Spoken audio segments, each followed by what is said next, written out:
Welcome to the exciting world of the movies. Welcome back to the Movie Graveyard. This is Save Our Podcast edition of the Movie Graveyard. Or I shouldn't say we, actually it's more like me. I have not picked film titles wisely to add to the Movie Graveyard vault, and we paid the price for it in popularity, didn't we, Bat? Yeah, I don't. Well, that was like, I guess you put out an episode of Boo, right? What is it? I didn't Kansas. Think I heard Kansas. I never saw that, baby. So it's a great film. You're gonna love Matt Dillon in it. I'm gonna have to check it out. But yeah, I don't. Right, like the day we did the Palookaville, I don't know. Momentary shift. Yeah. Yeah, there was a momentary shift in confidence on whether or not that was the right title, and I was like, "Baby, we could cover something that we've both seen 100 times that you haven't covered yet." Yeah. And he was like, "No, I think I already expected it was not gonna perform well." So So, but this film should perform better than any. Oh, yeah. This might be the greatest episode you've ever done, huh? I mean, it could be 500, 1,000 downloads, maybe 10,000. We're probably going, slightly above 20,000 on this. Should be at least. But June was our least downloaded month in like two and a half years. So yeah. Wow, dude. Wow. Yeah. Scraping the bottom of the barrel. Yeah, who even remembers Palookaville? Like, I can't believe we started talking about Gallo, and I was like, Palookaville. Yeah. I remember, and you were like, "Yeah, I'm gonna get that DVD." I'm like, "Okay," and then I'm thinking back, and I'm like, "Yeah, that was a fun movie," and then I finally watched it, and I'm like, this is what I thought was good. Just wait till No, it's good. It's great. It's okay. It's great. God, I'm just saying that. But I'm just talking about popularity, exposure, how many people know about it. I'm talking about that kind of thing. You know what I mean? Yeah. And that's this film that we're covering. Yeah, this is just going to blow it out. Every stoner, I think this is going to be a day one download for Newt for sure. This episode. He wanted on the episode. Oh, he did? He didn't say anything to me. Yeah, he wanted to record, but then he was like, "Y'all always record on Saturday," and then I'm like, "No, we don't. We always record on Sunday." Right. And then I'm like, "No, baby, you can't actually get on this episode because you didn't listen to Palookaville." Yeah. So that was kind of like you had to buy the ticket to take this ride. Yeah. You had to buy the Palookaville ticket, and you had a momentary shift in your judgment on what you were going to download, and now it fucked you. So sorry, buddy. Momentary shift. He's like, "What are you talking about?" Yeah, well, you didn't listen to Palookaville or watch the film to know what we're talking about, the Vincent Gallo greatness.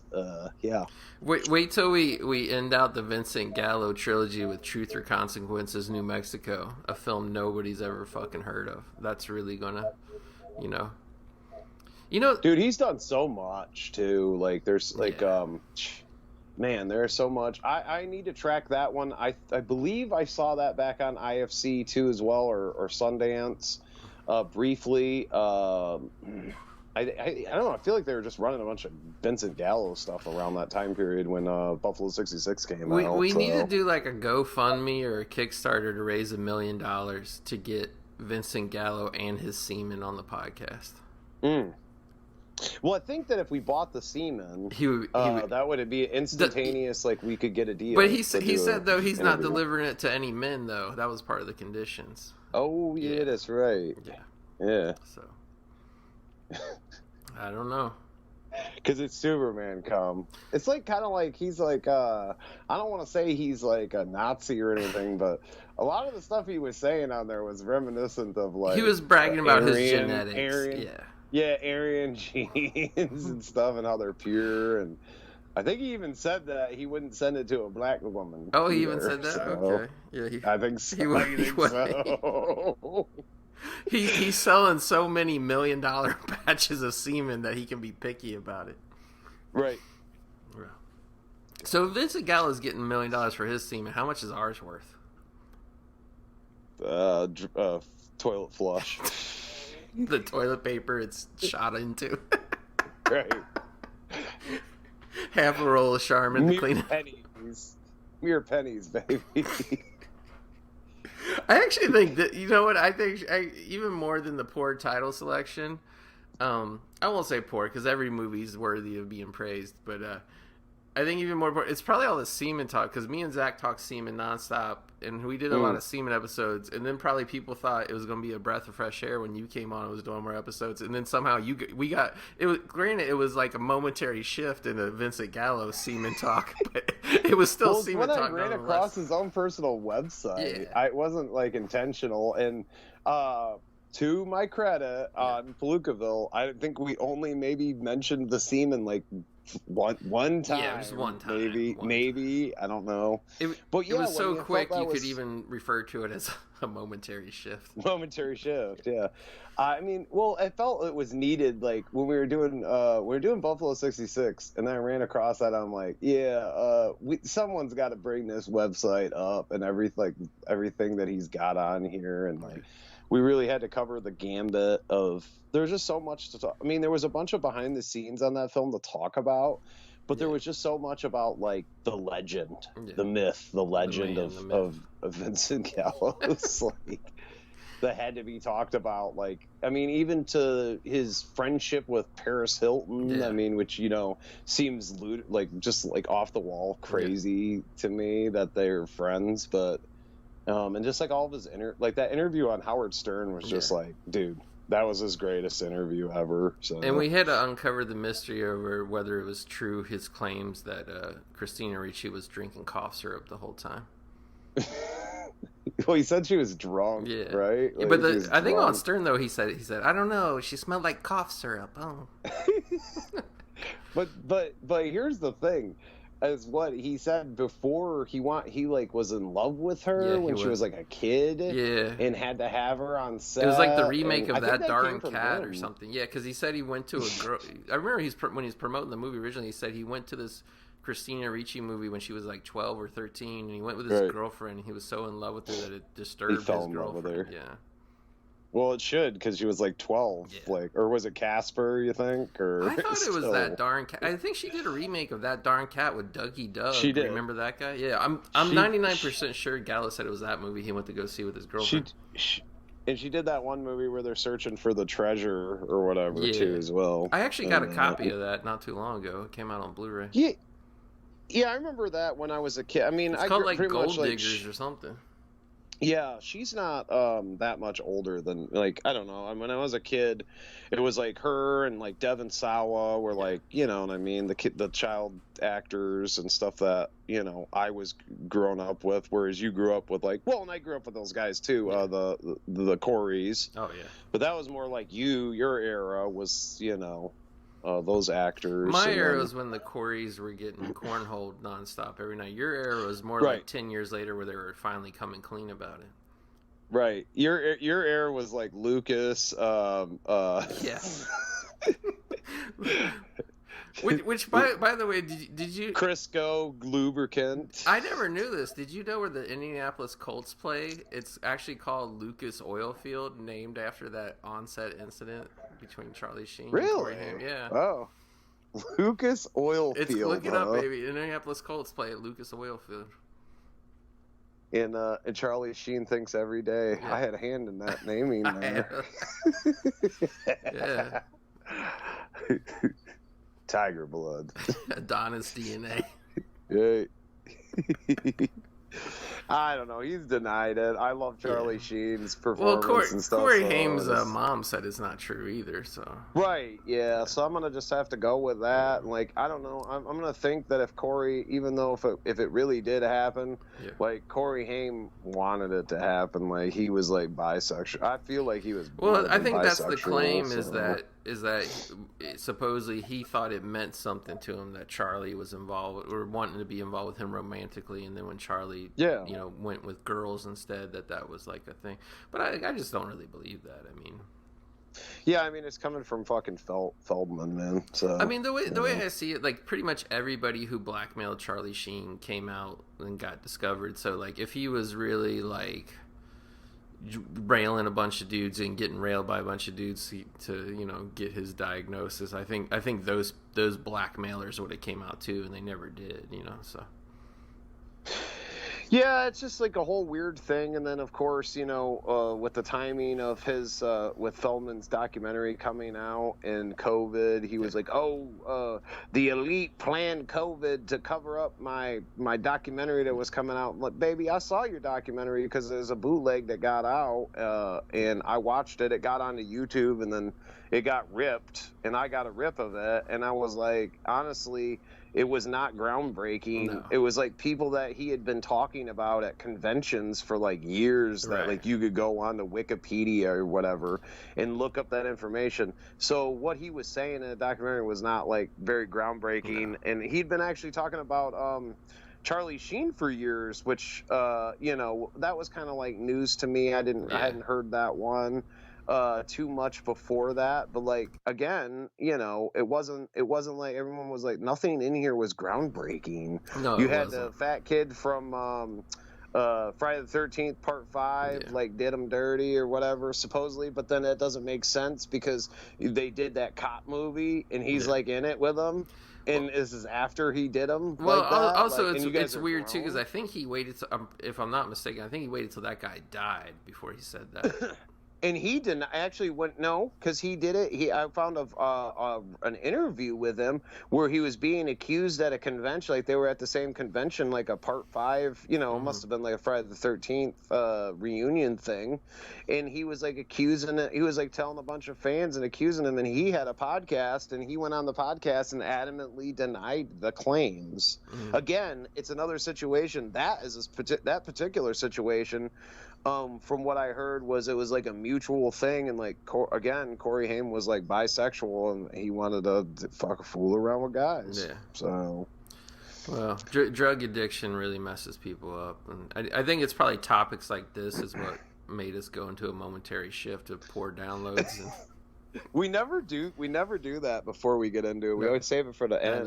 So let's get into. People are like, shit, I tuned into Dazed and Confused and this is what I got. Holy shit. Yeah. So yeah, we have the Blu-ray. We both rolling off the Criterion version of the Blu-ray, but we have it at the very beginning logo. There's a little guy comes dancing out under a G spotlight. It says Gramercy Pictures. On the text at the bottom of the screen it says Gramercy Pictures. It's 48 seconds on the Criterion Blue. It might be a little bit sooner or later if you have the Universal edition. But yeah, just wait. Just go where it says Gramercy Pictures, pause it. I'm going to say 1, 2, 3, go. And when I say go, hit play. You ready, Bat? Yep. All right, 1, 2, 3, go. And right away, the movie kicks off with some Aerosmith, baby.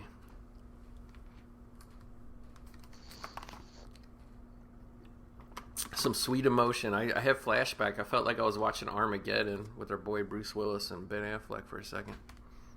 Yeah, this is actually I have this album. This is off their debut Aerosmith self-titled album. I think it came because this film is like set in 1976. I believe that album came out in 72. But back then, like especially when I was growing up, my parents were both my mom was like 15, 16 in 1972, and so this is like her era and stuff, and so like a lot of the music, like it all just blended together back then. It wasn't like, oh, this didn't come out this year, so this is not hot. Like, it was like, oh, no, Alice Cooper, that came out in 72 or 73, they're still listening to it 3-4 years later. I mean, Well, even when I was in high school in, like, the 90s and shit, I remember, like, when, like, that band Filter came out, like, their album came out and they started touring or making videos, but they didn't really get popular until, like, their album was already out for a year. Same with Weezer. Like they were all touring for 2-3 years off the debut album. You know what I mean? Yeah, I think the same. I don't know if you're a fan of Nine Inch Nails, but like their first album that came out in '89, and I mean that was still hot. To like 96, 97. Yeah, I was still listening. There's a lot of people were still listening to it, and when I was in high school, that's a great album. Yeah. Our boy Lee Daniel that shot Suburbia shot this film too, baby. Oh, really? Okay, I didn't know that was the same DP. Yeah. Great, wow. No wonder I love the camera work in Suburbia, and of course this is just great. And the problem with a lot of movies from the 90s set in the 70s is like, it's like, okay, it's set in the 70s, but like it doesn't, like, I noticed Goodfellas. I was watching Goodfellas, which was a great film, but like that's supposed to be in like the 50s into the 70s, and like I can't really tell what era I'm in each time because like they didn't get enough cars or fucking Goodfellas probably had a bigger budget than this, and it's just like you look out into the high school parking lot and it's filled with classic cars, like you're watching a cheap period piece, baby, when like they're in a place that should be crowded and there's like 4 cars instead of 30, you know what I mean? Right. And then you're just doing like a bunch of close-ups and shit. At the beginning, this is the last day of school, May 28th, 1976. But I like this. Who is this? Uncle Sam. Like they painted his eyes all red, it's put Uncle a joint. Sam. He's all blown out with a joint rolling out. Yeah, and it's just like, what high school allowed all this like drug? There's like a pot leaf. Yeah. I mean, that might have been a later thing. Somebody came up there and did a doodle of the pot leaf in there, but like. Or maybe it was Uncle Sam, and then they just graffitied it. Like, I think it was Uncle Sam and they graffitied it. Here. I mean, we're meeting all the characters, but our boy Rory Cochrane playing Slater. Like every time I see this, I'm like, dude, he's just doing Brad Pitt and like True Romance. Like it's so fucking insane.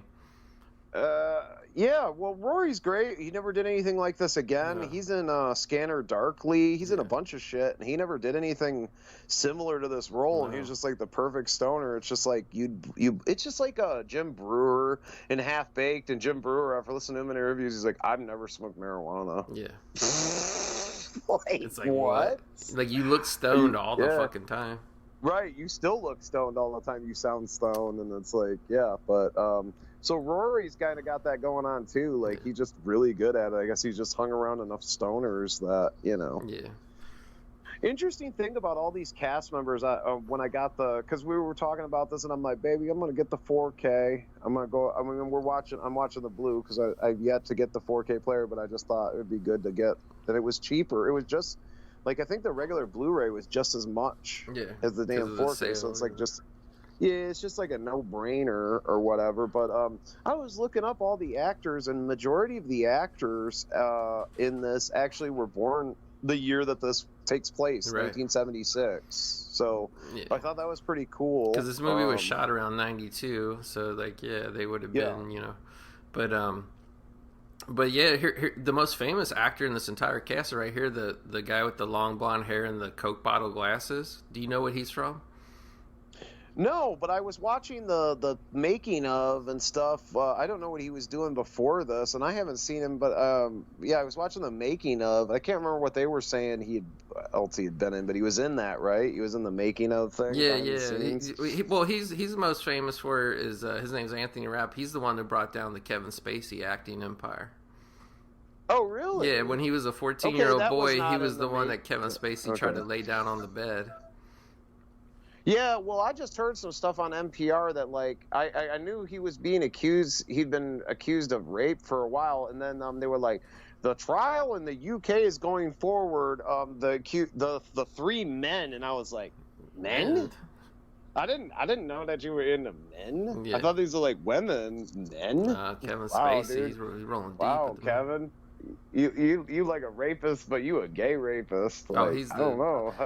It sounds like too, because supposedly when that encounter happened, again, more topics to decrease listenership. But just real quickly, supposedly Kevin Spacey was 26 at the time, and he was 14, and they were doing a Broadway play together, and there was an after party at Kevin Spacey's apartment. But he claims he got out. He ran out of the room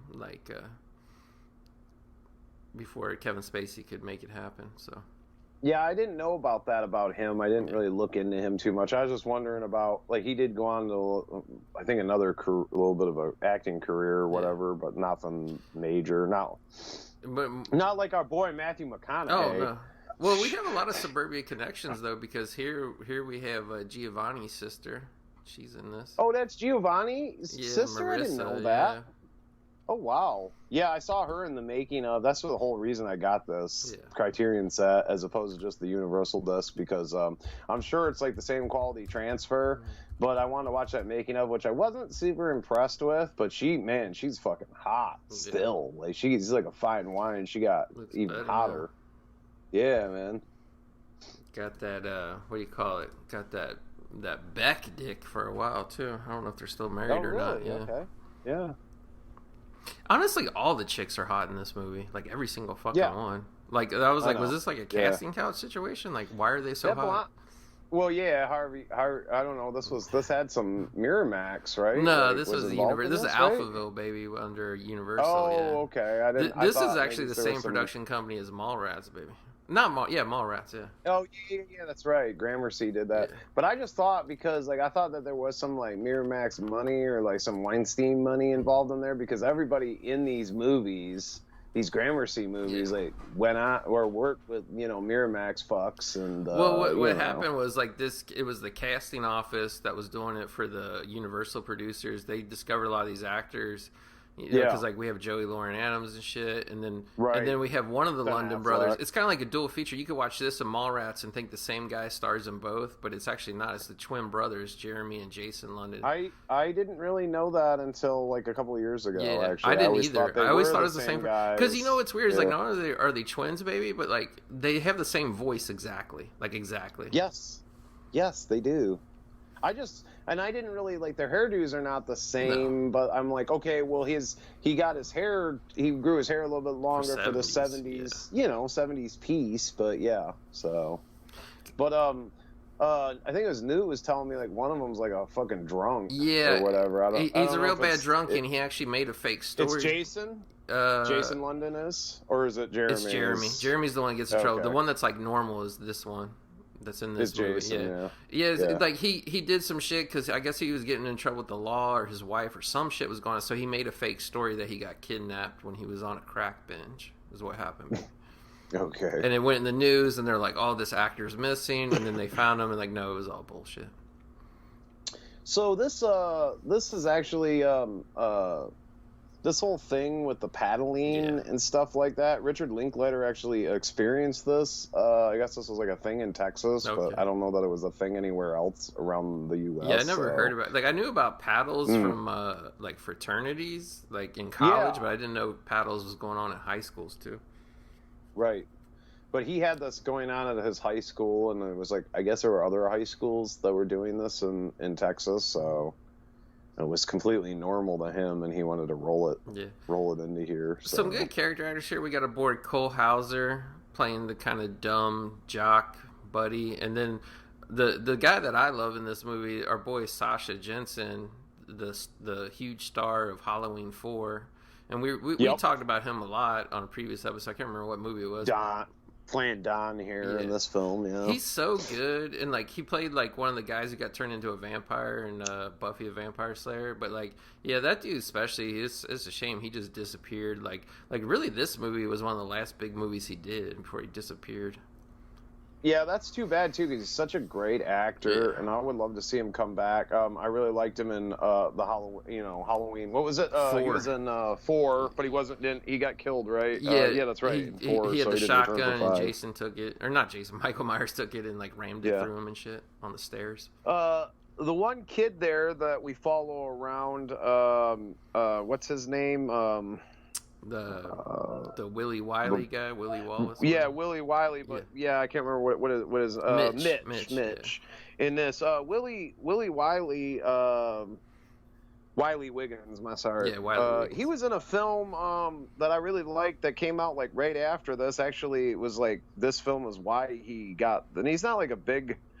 He doesn't have a big role in it, but it also has Rory Cochrane in it. And they must have had the same agent or something. As I don't know if you ever saw Love in a 45. I did, yeah. Okay, so and it's like you can see it's like pretty much like the next year. I think I think this came. If I'm not mistaken, I think this came out in '93, and I think Love in a 45 came out in '94 or real early '95, somewhere around there. And Love in the 45's got like Renee Zellweger. It's early. I think it might be one of her very early roles. And is Renee Zellweger in this movie, baby? Because I thought she was one of the girls sitting on one of the cars at the beer bash later on. Somebody was saying that. I thought somebody was saying that she's in it. I'm gonna have to look back. But it's like here, literally just one shot, and I'll point it out when it comes up. But I swear, it looked when just they're like hazing the girls. no, like way later in the movie where they're at the moon tower at the beer bash. Oh, at the party. Yeah, she's sitting on a fucking and her face is turned sideways, so you can't really tell. But it looks just like how she did in Texas Chainsaw Next Generation. I'm looking at, and it says Renee Zellweger plays Nezzy White. Yeah. She actually had a character name, so I don't think she gets any dialogue. Yeah, though, so. Unless I missed her during the hazing, but she might be there. They must all had like the same casting agent. Ended up in Love and the 45 because you know Rory and then Wiley. Yeah. They must all got the same casting agent. Pretty much everybody from Chasing Amy's in this movie. Ben Affleck, Joey Lauren Adams. Yeah. Mm-hmm. Except Kevin Smith. He's not. Because at the end they show the name. Yeah, Kevin Smith's not in it. Jason Lee's not in it. He would have worked though, man. Like Jason Lee would have been fucking great in this, even just like a small role. Isn't it weird to think though that because you know how we talked about Kevin Smith was inspired by Slacker, but like at the time Richard Linklater was making this movie, Kevin Smith was still just working in a convenience store. Right. Yeah, that is weird. But what you were saying too with the cinematography, like this does look like a 70s movie, like both the film stock, the lighting, and also the angles and shit. It's not cut hyper quick like a goofy 90s high school movie would be, you know? Well, you know, during the making of, it sounds like there was a little bit of pre-production, but it sounded, Linklater made it sound like everything was rushed. Yeah. And let me just say, like, I don't want to, like, get off too much. I mean, we are kind of staying on topic here, but, like, honestly, it would take, like, Quentin Tarantino's did you know, like, and I love Once Upon a Time in Hollywood, but it took him, like, 5-6 years to think about that and develop it, whereas, like, this sounded like it was rushed. And Linklater was able to pull all this off pretty much seamlessly, a period piece, and, you know what I mean, and even get the film, whereas, like, Quentin Tarantino would have to do like 2 years of fucking research to get the film stock right. Quentin Tarantino would have to go into his bomb bunker in Israel to figure it out for 7 years. For 5 years. Yeah, 5-7 years to figure out the logistics, and Linklater is just like, boom, boom. But honestly, though, here's the thing, though, about this is Quentin Tarantino, Quentin Tarantino, it says right here on the legacy of Wikipedia, it says Quentin Tarantino included this on his list of 10 greatest films of all time in 2002 Sight and Sound poll. So, like, he believes this is, like, the 10 greatest film, like, in the top 10 greatest films ever made. Wow. So, he's showing respect, at least. Like, he's like, wow, Linklater is a better director than me. I don't know. Like, I know I think he is. I think he's a better, I mean, I don't, you know. I mean, I don't want to shit on Tarantino. I don't want to get on shit on Tarantino. We talk a lot of shit about Tarantino, but. Yeah. I do think Linklater, like, I don't know what the fuck he's doing now. I think it's just like a personal thing to why his career stalled. I think it's him. Maybe he stalled his own career or whatever, and he's probably because he's just satisfied or whatever. I think he's just not cared about commercial shit. Yeah. I just noticed the first time, all the times I've seen this, I just noticed Parker Posey was sitting there, like, you couldn't even tell it was her because it was mostly her back in the classroom. Yeah, but, like, she had her cigarette out just waiting for the bell to ring so she could go outside and smoke, which, like, that was, like, legit shit, like, even when I was in high school. Yeah, my mom told me about how they had, like, these, at her school, they had, like, these smoking boxes and shit out on, like, the yard that were designated smoking areas for students to go out and smoke in. It's, like, they still didn't have the designated, because I know Kevin Smith talked about, like, when he went back to his high school years later, like, as a visit, you know, because he was famous, he's like, oh, do kids still smoke out here? And they're like, no, we don't allow any smoking. Like, smoking was technically not allowed in my school, but there was this weird, like, inside kind of, I don't know what, courtyard that was really small where, like, the kids would run out there and smoke real quick before the teachers could see them.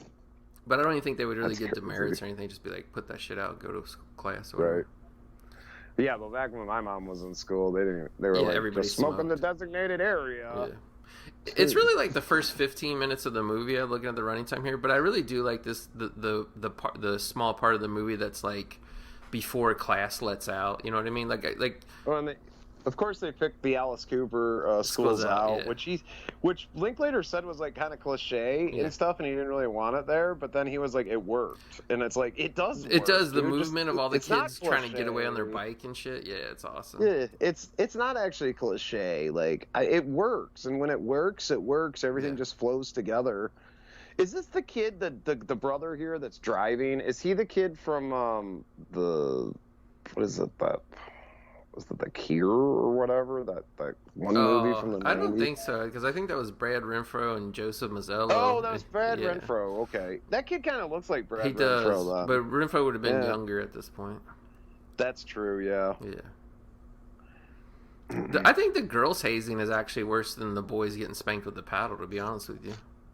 Yeah, because they're like humiliated and degraded and stuff. But it's only like one time, except for Parker Posey tries to pull that Parker shit Posey's like out of the party. The female Ben Affleck, where she wants to haze all the time.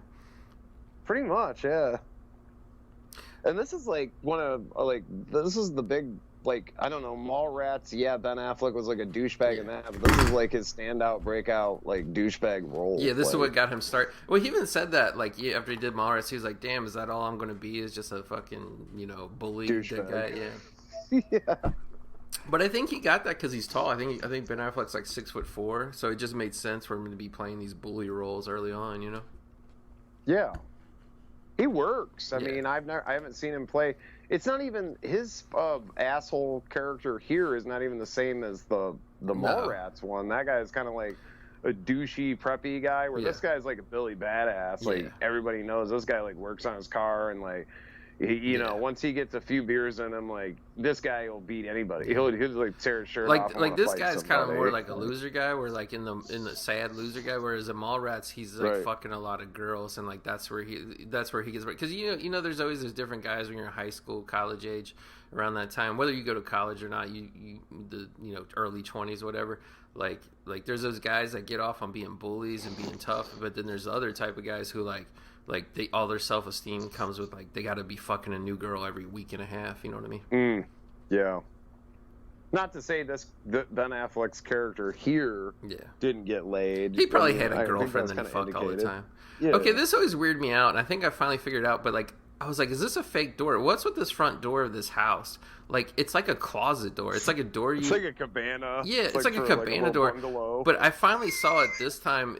You can see there's another door that's like swung open behind it. So I think this weird like cabana closet. It's like a screen door. It's a screen door. Yeah, I know. Yeah. But it's still weird that there's like no window. You can't really see out of it. Like unless I think those slats open up, but I don't see anything to open it. You're right. Yeah. The kid's mom comes out with the shotgun. Leave my son alone. But yeah, I always it always fucked with me, and just this time I finally noticed. Okay, there's a door swung open behind it. I was like, okay. Yeah, you got to see it in HD, baby. You got to see it in high definition. You get watching it on VHS for years. The first time I owned this movie, the first time I saw it, was on VHS. For some reason, I don't know why. I don't remember this coming out in the theater. Like I remember seeing the soundtrack in like record stores and shit, like on CD and stuff, but I don't really remember at all this movie coming out. So like the first time I saw it, I rented it. It was probably when I was in college, probably like 4 years after it came out. I was like, oh, this movie's fucking awesome, it's so 70s. But the first time I owned it was actually on HD DVD, and I had that for years, and that's all there was. And then the Criterion Blue came out, and I got that.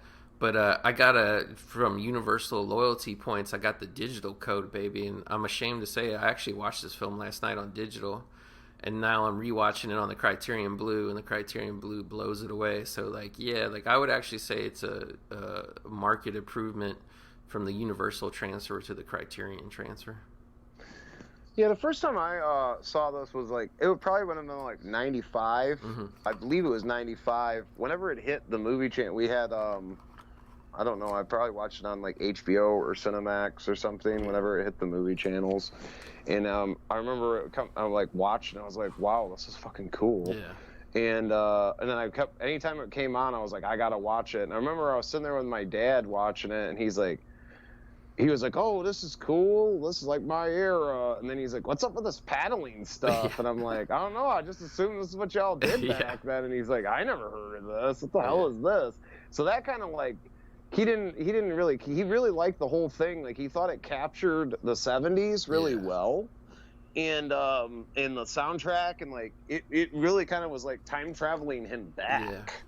to this era, it was so done effectively. But yeah, the paddle thing was just weird, and like he didn't understand that whole aspect, so maybe that took him out a little bit. Yeah. But because it does run throughout the whole movie pretty much. right. Like the girls here, they get ketchup, mustard, oats thrown on them. They get dog collars on them. They have Eggs. they have eggs. They have to fry like bacon. They have to get on their knees and propose to guys and shit. But like, yeah, like their night's pretty much over. Like, whereas like Ben Affleck, like, and all them other guys, they're just driving around their cars, getting drunk all night, looking for kids to paddle and shit. Yeah, Matthew. Here's the other thing I wanted to bring up. We haven't seen Matt. Well, maybe I'll just wait. I'll wait, baby, till Matthew McConaughey hits the screen, because like he is the showstopper. He's the scene stealer. Like this guy was just supposed to be like a little bit role, and he like stole the movie. I think that for a huge ensemble cast, like I think the three best characters are Rory Cochrane, Sasha Jensen, and then Matthew McConaughey. Like those are the three best. And Jason London's great. He is like, really anchors it, like actually being like a cool guy. We should say too, his character's name is William Floyd, but he gets the nickname William Pink Floyd. Pink Floyd, because I mean everyone's like this is like Dark Side of the Moon era. That's when that come out in 73, 74, 73, I think. Yeah. But it's like 3 years later, and this is still the hottest fucking album that everybody wants to listen to. I mean, to be fair, it was even when I was in high school. So. To be fair, it's probably one of the great. It's like probably in the top 10 greatest fucking rock album. I mean, I got the vinyl, dude, and it's original. It's like original fucking pressing of it. So it's missing the stickers, baby. It's got the poster in it, but it's missing the. I've been searching around for a complete one with the stickers, but back then those kids couldn't help but take them stickers. They're like, okay, I'm gonna hang the poster, but I'm gonna put those stickers in my locker. You know, like wasting away time. Let's get to the dining. Yeah, Pink Floyd's good. I like Pink Floyd. Yeah. I mean, honestly, there wasn't that much shitty music from this time period until disco rolled in. So. Yeah, and there's even some of the disco was like decent. Yeah. Like there's some songs. "Ring My Bell" is haunting. Yeah. I don't know what it is about. It's like got this because her voice sounds almost, like a ghost voice. Yeah, it's almost like a witch. Yeah. A witch came up with it and stuff, and it's some kind of like she's casting a spell on. You know what? You know what fucking song I like is actually "Funky Town." I like that intro, that like electronic synth intro. It's actually okay, baby. You see this? It's Hitchcock's Family Plot playing in the background, but you never see the building. Are they outside their like neighborhood theater or a drive-in or what? It's like a drive-in, dude. I think that's what I got from it, just the way the sign, because even back like in the 90s, when we used to go downstate, and we go to this one particular, it's like they went out of business, the lot's still there and stuff. This is the first drive-in I went to, and there are signs like that, and I've been to a few other drive-ins like around the country and stuff. Like any chance I can get to go to a drive-in, dude, like I will go. And the signs usually look like, because they're from the 70s, a lot of them are like the fucking sign, like that big sign right there is like, they put that out, they erected it in the 70s probably, or maybe late 60s. So, they just paint it, when it starts getting, the paint starts chipping, but, It's really weird though, baby, but like, they filmed this movie real early 90s. I went to high school in the early to mid 90s. I graduated the mid 90s. Literally 95 is when I graduated high school. But I remember when I was a kid, like a lot of shit, like buildings, commercial buildings, whatever, like even houses, like everything was still from the 70s all the way till like I wouldn't even say till like the very early 2000s, people started tearing shit down and building new modern shit. Right. Yeah, I mean, a lot of the stuff, that I grew up with panel board and shit, and that was like notorious in the 80s, but it really got fashion, it started in the 70s. The house I grew up in was like panel board all over the place. As a matter of fact, if I ever hit the lottery, baby, like I'm gonna have a whole room where I'm gonna import that retro 70s fucking panel board pattern from my house I grew up in, so that I can like get in the nostalgia. And I'm gonna have like a tube TV in there and get some shag rug, like carpet put down and stuff. And what do you mean if you win the lottery? Come on, baby, it's only a matter of time. It's faded. It is. The universe. You're ready to receive. I'm ready to receive. Our fortunes are coming in. All I know is I gotta have one of them flower pots and like the macrame, like whatever. Hanging by the window. Yeah. It's gotta look like it's like 78 to like 85. I want one of these chairs. I love that chair. I was gonna say I sitting want one of those in. chairs Yeah, that's baby. like a booth that you sit in. And the mushroom-looking ottoman and stuff. Yeah, that dude. shit's Like, bad. I need that chair. I also need that chair in this retro room, baby. Yeah. I know there was ones like that too back then that had speakers in them as well.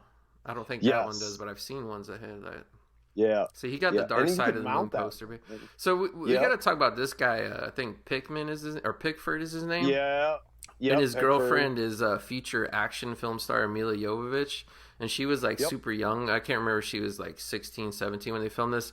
But I don't know if you know this behind the scenes drama, baby. Like when this movie was done filming, that guy and Mila ran off and got eloped.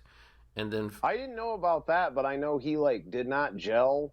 With the rest of the cast, and he had a larger role, and actually that's why Matthew McConaughey got a bigger role, because like nobody liked him, and so basically Linklater like squashed his role down a lot shorter. So. It's weird because he has a lot of dialogue early on, and then like once they start driving around, like he's there, but he doesn't do a whole lot.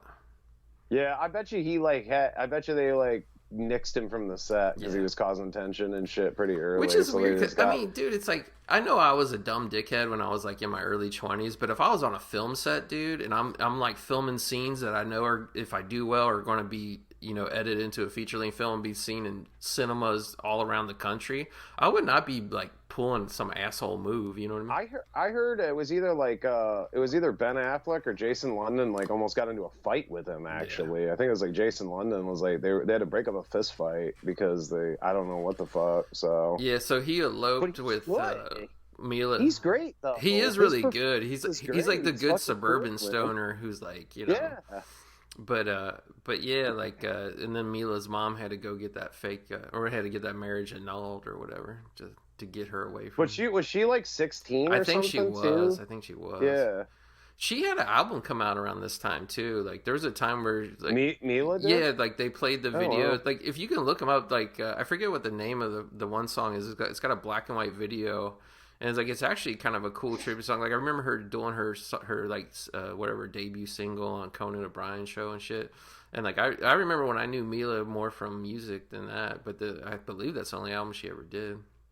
So she's really playing the guitar. Yeah, she is. It's legit. Yeah.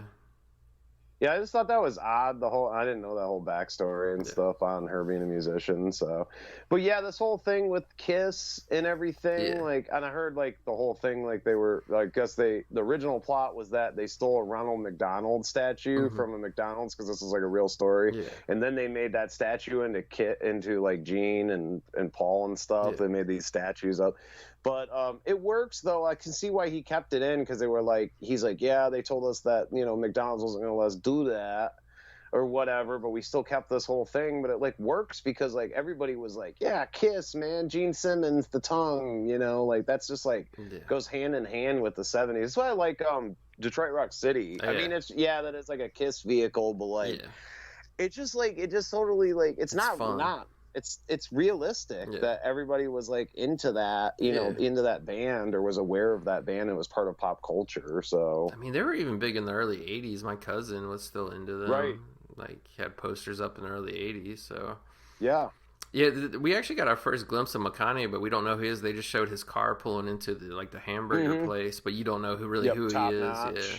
Which I gotta say, when this movie goes into like the chunk of the movie where they're all just driving around in cars, like I think probably the way this was sold and pitched, and for sure what it feels like is like, you know, the 70s version of American Graffiti. You know what I mean? That's what Linklater was kind of trying to say, that he was doing like some kind of.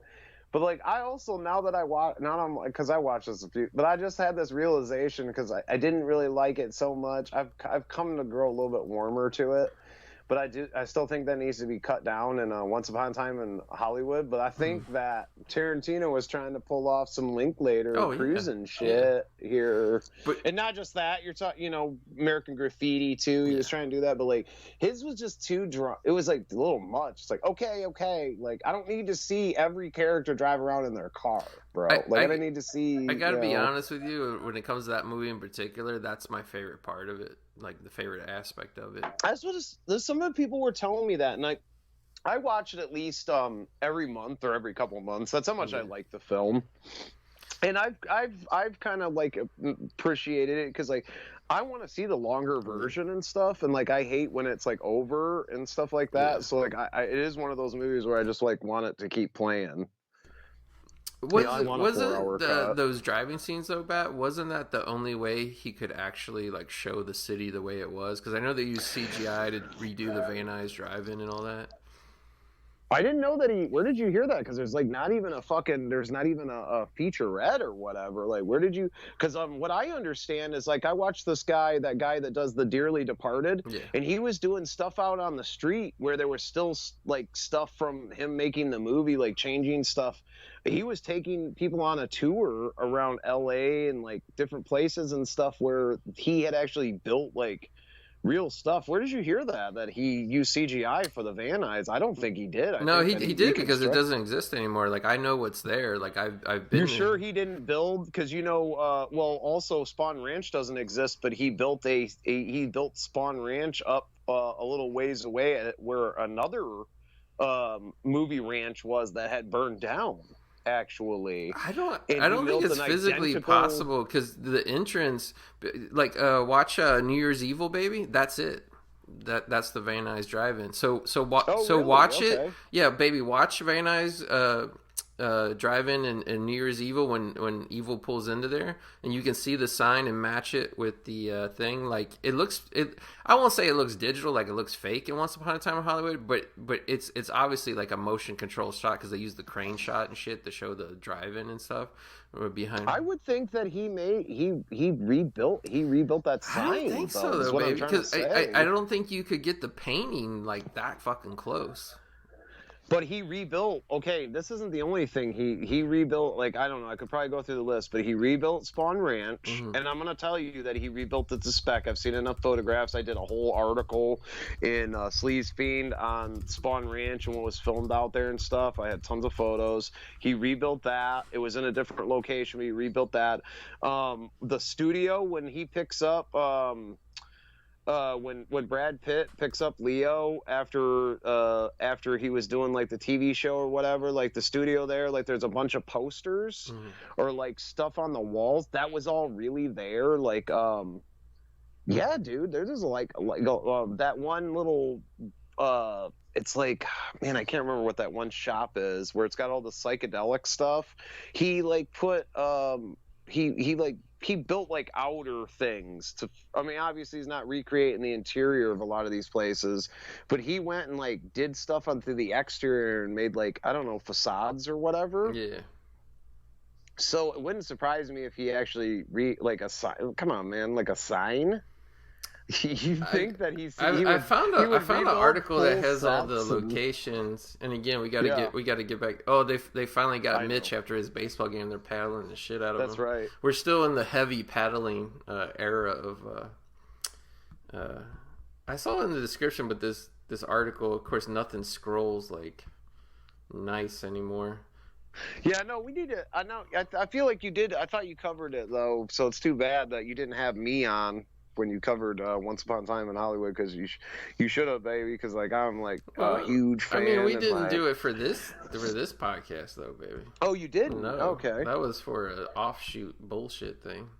Oh, okay, maybe we could then. It's yeah, because I'm possible. like, and I'm so up on Spawn Ranch and that like whole history, and like I could even tell you who the characters are based off of, and like, man, I got gold for the backstory on that. The Paramount Drive-In in South LA doubles for the old Van Nuys Drive-In, a valley haunt that was demolished sometime in the late 1990s. But here's the thing, though, baby.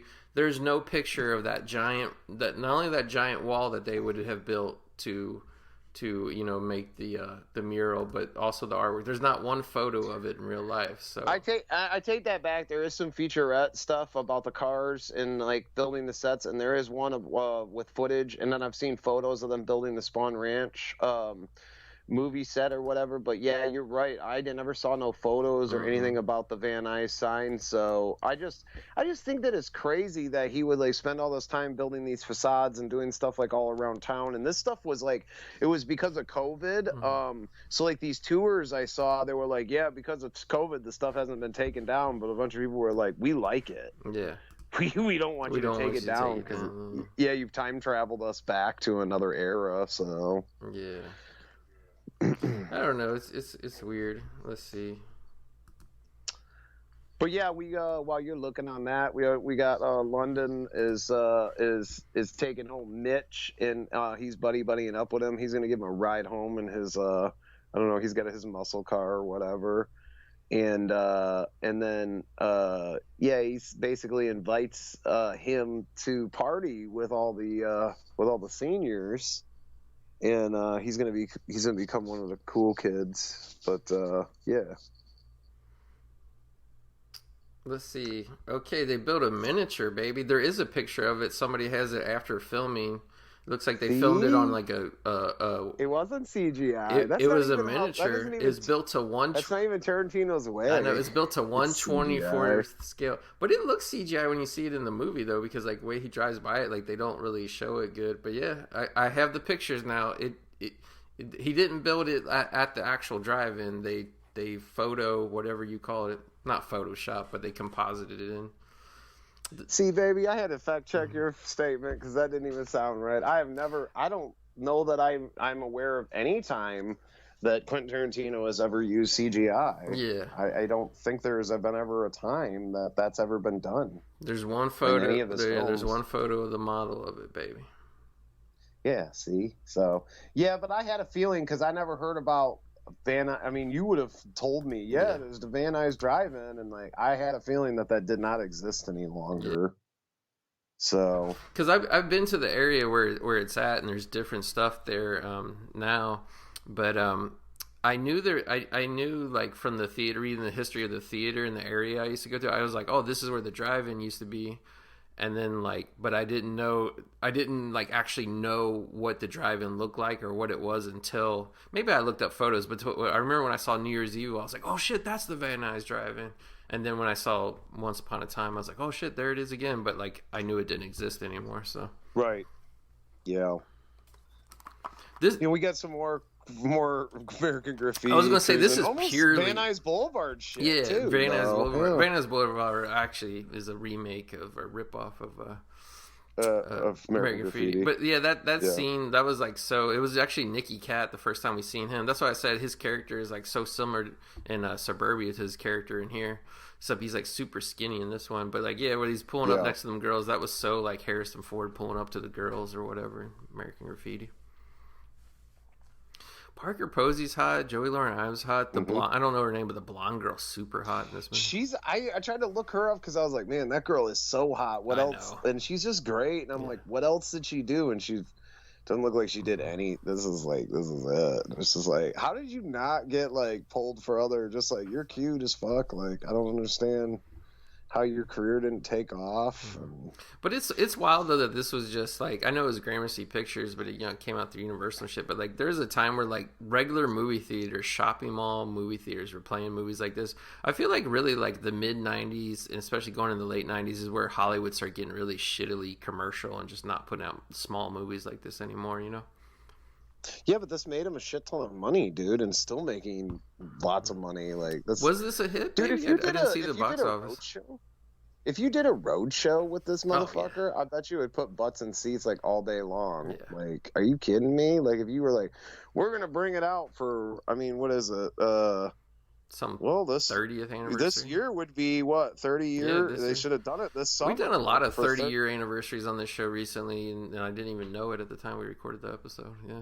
But we just had a realization, so now we know. This is a 30-year anniversary podcast, baby, for this movie. Mitch's ass recovered. Now he's jumping into Wooderson. Remember this shit, baby, from Cars, where the person had to lean forward and lean that seat forward so you could get in the back? Remember that shit? Well, that was the muscles being two-door and stuff like that. Yeah. But it's not like a little four-banger from back in the day. Like the back seat's all like fully roomy in them. It was just like a two-door, and it was just like big. Like the door's big. Yeah. Like it was like super long and big, Yeah. So we get Matthew McConaughey here, and I mean just everything, every piece of dialogue. And apparently, like a lot of this wasn't even written. Like he just ad-libbed this shit, and it's just like, I don't know, man. I'm just wondering why Matthew McConaughey didn't he didn't become like a fucking director or screenwriter himself, because the guy's brilliant. It seemed like that's what he was kind of doing, studying in college, though. It seemed like he wasn't just studying acting. I thought like a film student. Yeah, I thought he was studying like filmmaking as well. I love the Emporium logo there, dude. It's just like, dude. And then this shot, dude, when they walk in this is like pure 70s. This fucking shot, the shot of them walking into the place. And the fucking music's perfect and stuff. Like, what is this? Deep Purple is this Highway Star? No, this is the Hurricane. It's that song. Here comes the hurricane. Right. Yeah, that's perfect. But it's funny though, because McConaughey's like, I'm thinking about going back to junior college where all the girls are at. It's like, dude, you could just come into this fucking pool hall every Saturday night if you wanted to hit on young girls. I just love, like, dude, like that painting behind the skee ball fucking table there. Like, I don't know what that is. Like, it's just everything in here is just so psychedelic, dude. Like, if I had my choice, like, I'd be like, all right, I'm gonna paint my house up. I want to decorate my house when I win the lottery, and like, I'm gonna be like, just watch Dazed and Confused. That's what I want. My walls to look just do like the screenshot printouts. Like, do this, baby. Pretty much, just make my whole house look like the fucking Emporium from Dazed and Confused. You could definitely do a basement just like this. And then then there'll be a jukebox in there, and it'll basically have like all the super 70s, fucking all the best hits and stuff. Yeah. Yeah. They'll be like, oh, it's all retro. Where's like the new stuff? I'll be like, there ain't no new stuff on this jukebox, baby. It's classic from 1970. 1970 and 1979 is everything. Well, 77. Because then 78, 79 we were hitting disco pretty heavy. Did you notice these statues? Like literally while the opening credits were on, like Jason London sits down on the tailgate of this truck with Joey Lauren Adams, and and they're actually under the tarp, but nobody says anything about that. Like, oh. Yeah, I did notice that even early, like probably the third time I ever saw this movie. It was actually last night I noticed. I was like, oh shit, those are the statues. Like, but they never show anybody ever, I like this Brad Pitt moment here. Like, you cool, man? Okay, hell yeah, right. Like, well, Mila Jovovich's character was still like painting him up earlier after parents found out that the party was going on. So I don't know if they were even finished yet. No, they weren't. They weren't. Yeah, she hadn't done the makeup yet, the kiss makeup. Mm-hmm. I thought it was funny though. The one dude's a drummer, and they turn him into Gene. It's like, shouldn't that have been Peter? Yeah, that is kind of, I don't know. Whatever. Of course, the squares show up at the party that got canceled. Yeah. Isn't it weird though that those two guys like hang out with that girl, but like nobody's hitting, like they have like no interest in her? Like, I thought that was weird for like two guys who can't get any girls. Like, why don't they hit on the girl that they always hang out with? Because she seems cool. I just like assumed that. I just assumed that that was like their friend from like elementary school, and they've just been friends with her, and like they just don't look at her like that as like one of the bros or whatever, I guess. I did think that, and then it's weird because they're like, when Matthew McConaughey starts hitting on her and stuff, and then they're like all weirded out and stuff. Yeah, like, oh, we didn't even think of you as a girl. Yeah, you have a vagine? Like, we never would have known. Yeah, we're too busy blowing each other. Yeah, I think it's funny that the stoner dude's name is Slater. I was like, is that like an homage to Christian Slater? Like. Yeah, I don't know. It's like weird. He doesn't really look like, and I don't know. It's just got this whole. I don't know. Slater has this buddy. I think he just has to wear the hat because his hair's not really long. I think he's probably wearing a wig, but like. Yeah, he is wearing a wig because I saw him on the behind the scenes featurette thing, and he's like doesn't have long hair actually, so it's actually in there. But did you notice Slater's stoner buddy? And look how Slater and his stoner buddy are sitting in the car, because like a couple shots later they're going to be reversed. They're going to be sitting on different sides. But yeah, his like stoner buddy who is like showing how to make the bong in shop class early in the movie, like that. That's right. Like that dude like hangs around, but I don't think he really has any like lines like ever. No, he doesn't. And I was like, when I saw that scene, actually here recently when I got the Criterion, I was like, oh, that's the kid from at the beginning when he was like, yeah, you're getting too much air through the bong. He's trying to make the homemade bong and He's stuff. like, you gotta put like, some oh, gum wow. at the bottom, seal it up. Right. Not even glue, just put some gum.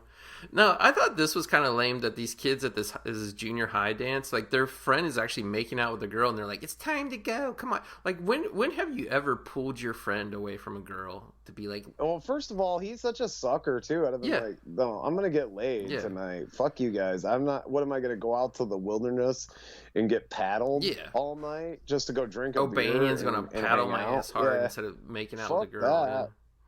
I'm gonna hide out back here for the night and at least get like one night of fucking, you know. And it was weird that they had a makeout room at this like rec center where they had this junior high dance. Like they're just letting the kids go in that black light room and make out. Like, yeah, that is pretty cool, man. The '70s were pretty cool. I don't know.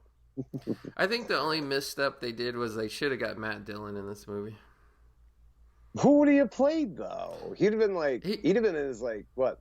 30s by then, probably 20s. Right? This is around the time Singles came out, where he had like the long hair and he was like the grunge Seattle guy. So I mean, he couldn't have played one of the high school kids. I mean, he could have definitely been Wooderson, but he might have played somebody else, like one of the football coaches or something.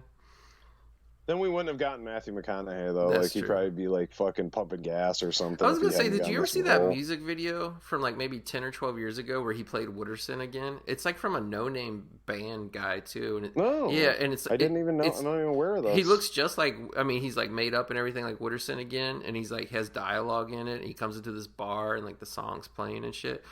And it's like a no-name band that he did it for too. I was like, was this one of his friends' music project or like whatever? Yeah.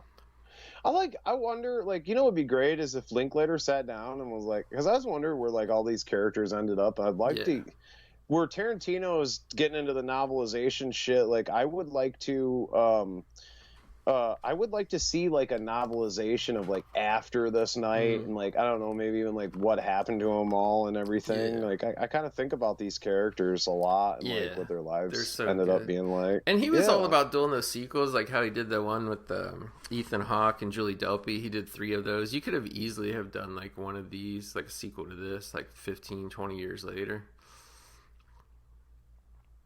You could do it now and set it in the early 2000s. Do like an 80s or 80s version even. Yeah. I think they could get away with that. I meant to tell you, it seemed like it was almost like this movie. I wanted to see it, but then like it never came to my local theater. But that Everybody Wants Some movie that was about the high school. I think they were college baseball players. He did that in like around 2011, 2012, something like that. I still fucking never saw that movie. I never saw it either. I haven't seen a lot of his latter day stuff really. And then when we did Suburbia, I looked at his IMDb and I'm like, some of the stuff there's a couple things I recognize, but I'm just like, I don't know, man. Like it just like I wish he'd done more like 70s era. Like you don't have to do exactly this, but it'd been cool if you'd done some more movies set in the 70s. Like you're really. Like you're good at it. I know. Like you and you remember that era. Like you got motherfuckers out here trying to like do 70s movies that weren't even like living in that era, and that's why he's so spot on with everything. Yeah. Because this is like he's got a really good memory on everything, the clothes, and like I would have to do like fucking probably 5 years to try to even write a story. You have to go in Tarantino's bomb bunker in Israel to figure it out.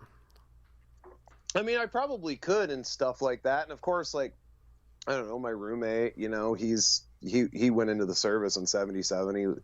He remembers 76 like it was yesterday. And no, of course my mom. So, you know, when I asked my mom about shit, she's like, oh, I don't remember, but I'm like, yeah, what did the girls like? My mom used to wear like this. I guess they used to wear these like cape things, like this, these like shawl things that had a cape. And I'm like, what are y'all witches? And she's like, yeah, it's kind of like that action. 72. She's like, I had this cape thing that had a hood.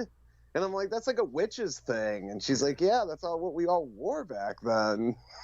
Dude, that trunk full of beer was fucking awesome that they had before. Yeah. And Sasha Jensen threw the kid that they just paddled a beer, and then like Cole Hauser's like, "Why are you wasting a beer?" And then Ben Affleck, he gets frustrated because he can't open a bottle of beer, so he throws it and smashes it. He's like, "What? Oh, you just wasted another beer." But it's like, dude, it's like you got like 4 cases in that fucking trunk at least, if not more. Yeah. It probably looks like a lot more because there's ice. Yeah. A lot of it. And that's another thing. You got a tarp under that? Yeah, I was like, you how are you going to drain that trunk? out, baby? Yeah. But yeah, there was that short scene of Wooderson and Nicky Cat looking under the hood of Wooderson's car, and Nicky Cat's talking all this shit like, "Oh, my car blow you away" and all that shit. And then Matthew McConaughey was like, "Yeah, I see you got this in the comic book with the sea next to the sea monkeys or whatever." Fucking Wooderson just like makes this movie, man. Yeah, but like all the that's another thing. Like, whereas like some people were like talking about, and I hate to keep going back and forth, but like they're 2 really good period pieces, and they're 2 different, like, 60s and 70s. But Tarantino's, like, people were like, that one scene when they get to the Spawn Ranch and there's like some cars like in their little chop shop, and there's a Volkswagen Bug. They said the Volkswagen Bug, somebody caught that and they were like, that's from like 71, 72. But like, I don't know, all these cars look like they're all from like the 70s and stuff, and he was like really good. I guess maybe because of like the early to mid 90s, it was easier to get your hands, because a lot of these cars were probably still rolling around actually. Like, even if they had high mileage, you could just repaint them for the movie, Right. And it's just like, that's another thing I want to bring up, is just like the cars, just like, I know I brought it up earlier about how the parking lot was just full of all the classic cars, but I mean, even just like this one scene, we get like 3 cars of them throwing the bottle, walking, and then we get into another parking lot and it's just filled with classic cars. Yeah. And you can even see all the way to the back, like there's a Volkswagen Bug all the way to the back where the like lights are blinking there. Yeah. I mean, yeah, it might be like, maybe it might be like a late 70s, but it's so far back there, it's like, okay, it's a Volkswagen Bug though. It's it's not in the foreground, it's in the background, and it makes it, makes the scene work. And like, I think it's cool too that like everybody knows Wooderson, and like they pretty much, like how you said, they cut that one guy's scenes out and like they're just giving Wooderson more, because I remember hearing McConaughey talk about like he just came on and like it was like a nothing role and shit, and then like he just kept getting more and more, and it kept going on and on. And it's like, it's like everybody has their own rapport with Wooderson. Like, he's just cool with everybody. Like, that will come up to him. I do like Pink Floyd's ball. His little bowl that's a belt buckle. Yeah, that's pretty cool. Yep. Yeah, man. Like, even when I was in high school, we had like I had like it was like a highlighter, and the back came off, and it was like there was a bowl hidden in there. And then like we used to take it to art class, so we'd have a bowl, and we had like a big box of markers in our art class, and we would stash it down in there. And it actually did write and stuff. Really? But it had like a pipe on the back that screwed off. It was like a metal bowl and stuff. Yeah, so you could smoke at school and stuff. And then, because they would do like locker searches and like bring the drug dogs in. Damn. And so we wouldn't get caught. We're like, yeah, they're never going to sniff around in the art class. Yeah, that's true. Imagine how easy kids have it now with the vape pens and shit. That's what I was thinking. Yeah. Like, you don't even have to like get any, like, that just like blows off. Like, you could blow that off into like a vent or something. I don't know. Like, get some, I don't know. I have to say Pickford's car is like the only ugly car in this. Yeah, it's like an orange GTO, like Jason. It's like Jason London. I really like it. I love that GTO, dude. You don't like that orange? It's just the paint is like gaudy. Like, Jason London has like a fucking El Camino or whatever. No, Wooderson's got the best car in the movie for sure. Yeah. Oh no, he does. But no, I like this orange GTO. Nicky Cat's white Firebird's actually kind of cool too, even though you barely see it. Yeah. And then you got Ben Affleck's fucking. It's still got like primer. He's like getting ready to paint it. Yeah, it's primer gray, but it's actually a cool car. Yeah. No, it works and stuff, and like it's probably a good thing he's got primer, because then he gets fucking paint all over it later on. So. Yeah. This whole thing with knocking the mailboxes off and shit. I never did this, but I never did this, but this happened in my neighborhood a lot, and it happened to my neighbor. Like, we were lucky it never happened to us. Yeah, it's probably because it was your buddies and they knew where you lived. Like, it wasn't my buddies, but it was kids from my school, because I remember like my neighbor came out and like caught him or did whatever, and like I think he called the cops or something like that. Tried to shoot him. He didn't try. I don't think he tried to shoot him, but like, yeah, like I think he just Like I think maybe he like got in his car and blocked the road because like it was like a dead end down the street kind of. We did this once with like my tire iron.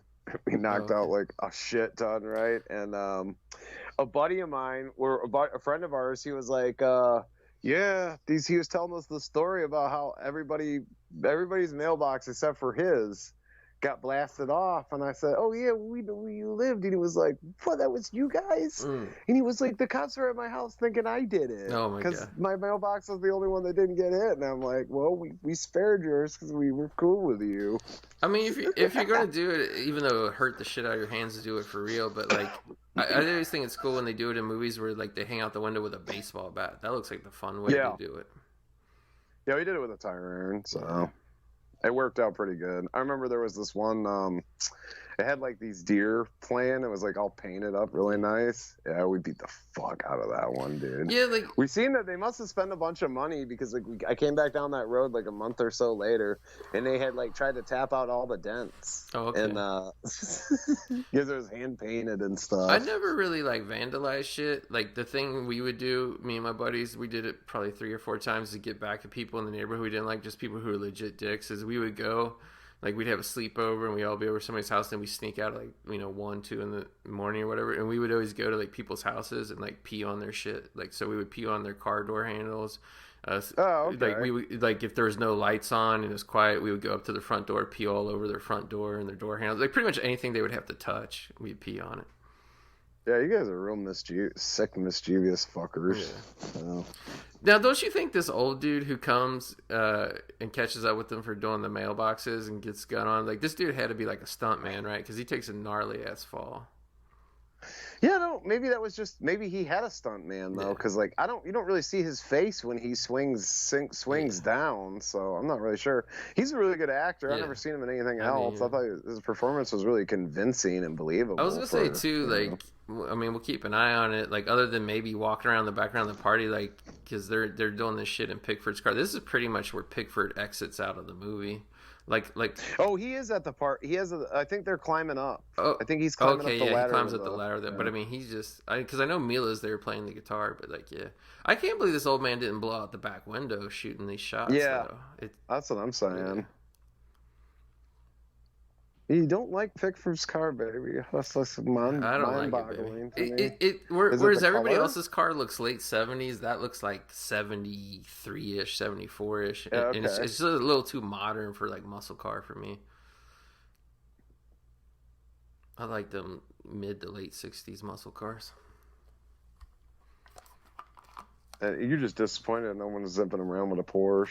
This wasn't a rich community, though, baby. Yeah, the Porsche community wasn't really, kicking off yet.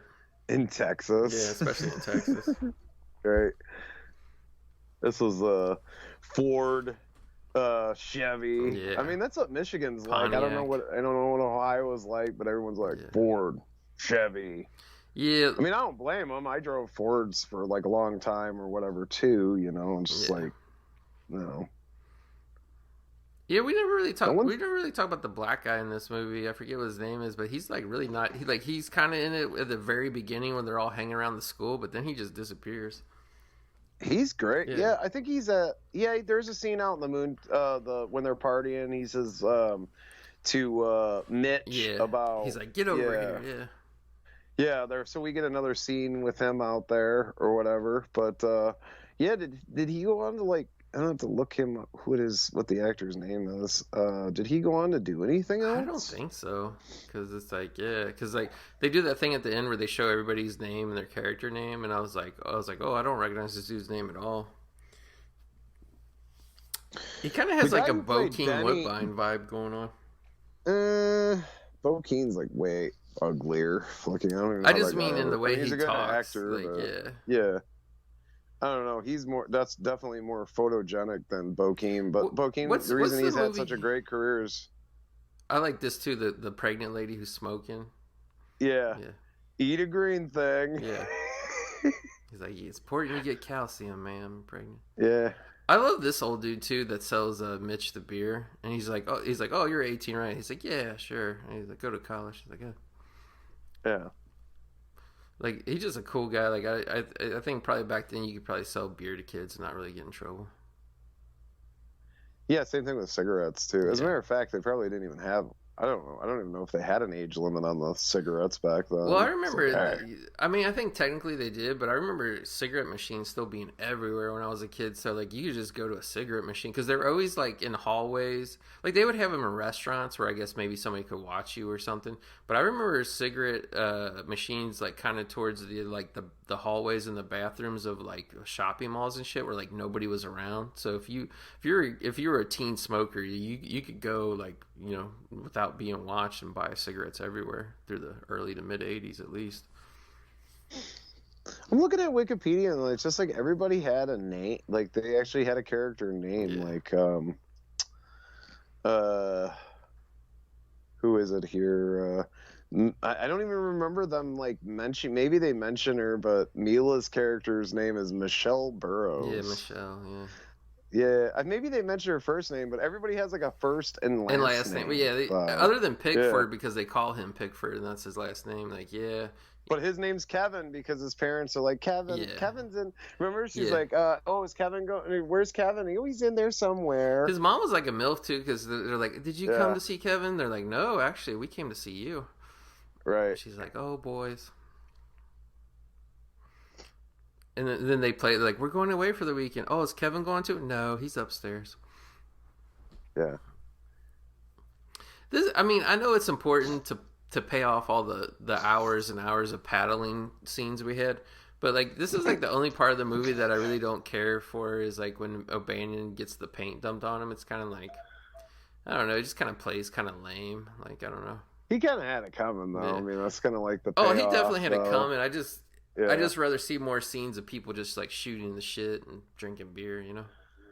Yeah, I feel like that it should have had more of that, and I guess if Tarantino was directing this, he would have done more because like that's what's great about. I guess that's why we got to come back to Once Upon a Time, and I'm always comparing them because they're like both kind of hangout movies, but Linklater kind of like started the hangout movie. He did. He really did. He really like pioneered it and put that on the map and stuff. So, and I think Tarantino, you know, loving this movie so much because I've heard him in interviews talk about this film too as well. Yeah. I didn't know it was like in the top 10 greatest. I didn't know he was held it that high, but I think probably after he's seen this, his whole career has been like, I got to make a hangout movie like this someday, and then. He kind of did it with Death Proof. Yeah, and people made him pay the price for it too. But then he finally, and I know people shit on Once Upon a Time, and like I don't even listen to them anymore because they're the same ones as like shitting on everything that we think, you know, in the past like 3 years that was good that came out. They shit on it, so like I don't even. To be honest, go watch your fucking superhero movie and shut the fuck up. Yeah, to be honest, the last Tarantino movie that like I genuinely like really liked was probably really Death Proof, and I like Inglourious Bastards a lot too, but the last one where it was like okay, this movie is made to my taste, like it's really like, to me it's like Reservoir Dogs, Pulp Fiction, Jackie Brown, and Death Proof for me personally. Oh yeah, Jackie Brown's my favorite Quentin Tarantino film. And like, when I tell people, they're like, "Really?" Like even Kill Bill, it's like I really don't care that she gets revenge. I just don't. I just want to see people talk and like hang out in parking lots and shit. You know. I saw Stephen King. He like really didn't like the Kill Bill stuff. It was like some year. It was probably when Kill Bill first came out or whatever, and he was just like, "There's nothing. There's no story. Like there's really." And I'm like, "Yeah, you're right. There's like it's not really about anything. No. It's just like." A bunch of scenes, but it's not in a good way. Like that's what I've come to the conclusion that's what Clerks is. Yeah. It's not really about anything particular, but then it's a hangout movie. Yeah. So like you can do that when you're hanging out and stuff, and you're just like hanging out with characters and shit. But no, you got like some kind of serious. Everybody's so serious in Kill Bill. It's not a hangout movie, and it's like just a series of. And let's face it, it's a series of scenes that he ripped off from like all these different movies, basically. And honestly, like the scene where she fights Vivica Fox in the her house and all that shit. It's so great. Everyone says it's like one of the greatest fight scenes. Yeah, like it's ever. brutal like, and they're stabbing each other. And I was like, dude, the only action scene in both those movies that I like is when she's in the House of Leaves or whatever it is, and she's chopping all those fuckers up, and she's in the Bruce Lee. Yeah, like that's like the only, and even that gets ruined because they have to turn it into black and white for some fucking. Well, I still need to see that color, and like I was hoping that we would get that, and I just don't understand why. Either. This shit doesn't ever get released, and it's just like Infinity Pool. Like, it's finally actually the 4K. Maybe this is what they did to get people to buy the 4K or whatever. I don't know why they need to do that, because most of these fanboys are like, I'm not buying anything until the 4K comes out. Yeah, I'm waiting for the 4K. I'm waiting for the 4K. But anyway, yeah, apparently Infinity Pool's like slightly cut, and they didn't release. And that's what just boggles my mind. Like, well, okay, but like, okay, I see you cut it for the theatrical, but we're not in the theaters anymore, baby. Right. Anything's allowed. We were in the theaters for 5 days, baby. It's gone. Right, it's like, over. Why aren't you releasing it uncut? Back like in like when I got out of high school, everything like Land of the Dead was somewhat cut for theaters, uncut, unrated, Blu-ray, DVD. Like, it's a no-brainer. Like, I don't get it. Now, House of Jack Bill, I know he had like some kind of, I know there was like a problem and stuff with the cut or whatever. They and actually then played it uncut as like a 1-day thing too, because I remember I found out. Yeah. I found out about it. Not my local theater, but like the next town over. It's like a little real shitty small theater. Like I went and I looked at the times. It was like a Thursday. I was like looking at the times to see what was starting the next day there, like see if they had anything. And it was like House of Jack Bill, not rated. It's like one time 7:45, and like I looked at the clock. It was. You went and seen it? No, it was like 8:30. I was like, fuck, I missed it. I would have went to fucking see that. Yeah, House of Jack Bill is great. I don't know. I've seen bits of the cut one on TV, and I'm like, this is a cool fucking movie. Oh yeah, it's really well done, and yeah. I like that part where Wooderson right there. I think I covered it for EC. I think I covered it on EC if I remember. Me and Zach covered it. Really? I think. I remember you guys talking about it, but I didn't know if like you did like a full like episode about it. That was we did an episode. That was great. Or maybe we did a commentary at the. I think it was a commentary. Yeah. The scene where Wooderson's telling the squares, he starts hitting on Marissa Ribisi, and he's like, "The party got broken up, but there's a new fiesta in the making as we speak." He's like, you dumped the nerds or whatever. Yeah, he's like, you should. And it's funny. He asked her, he's like, you need a ride, and she's like sitting in the driver's seat. She's like, no, I got a car. He's like, well, okay, you should dump the two geeks, get in the car with us, but we'll work on that later. Right.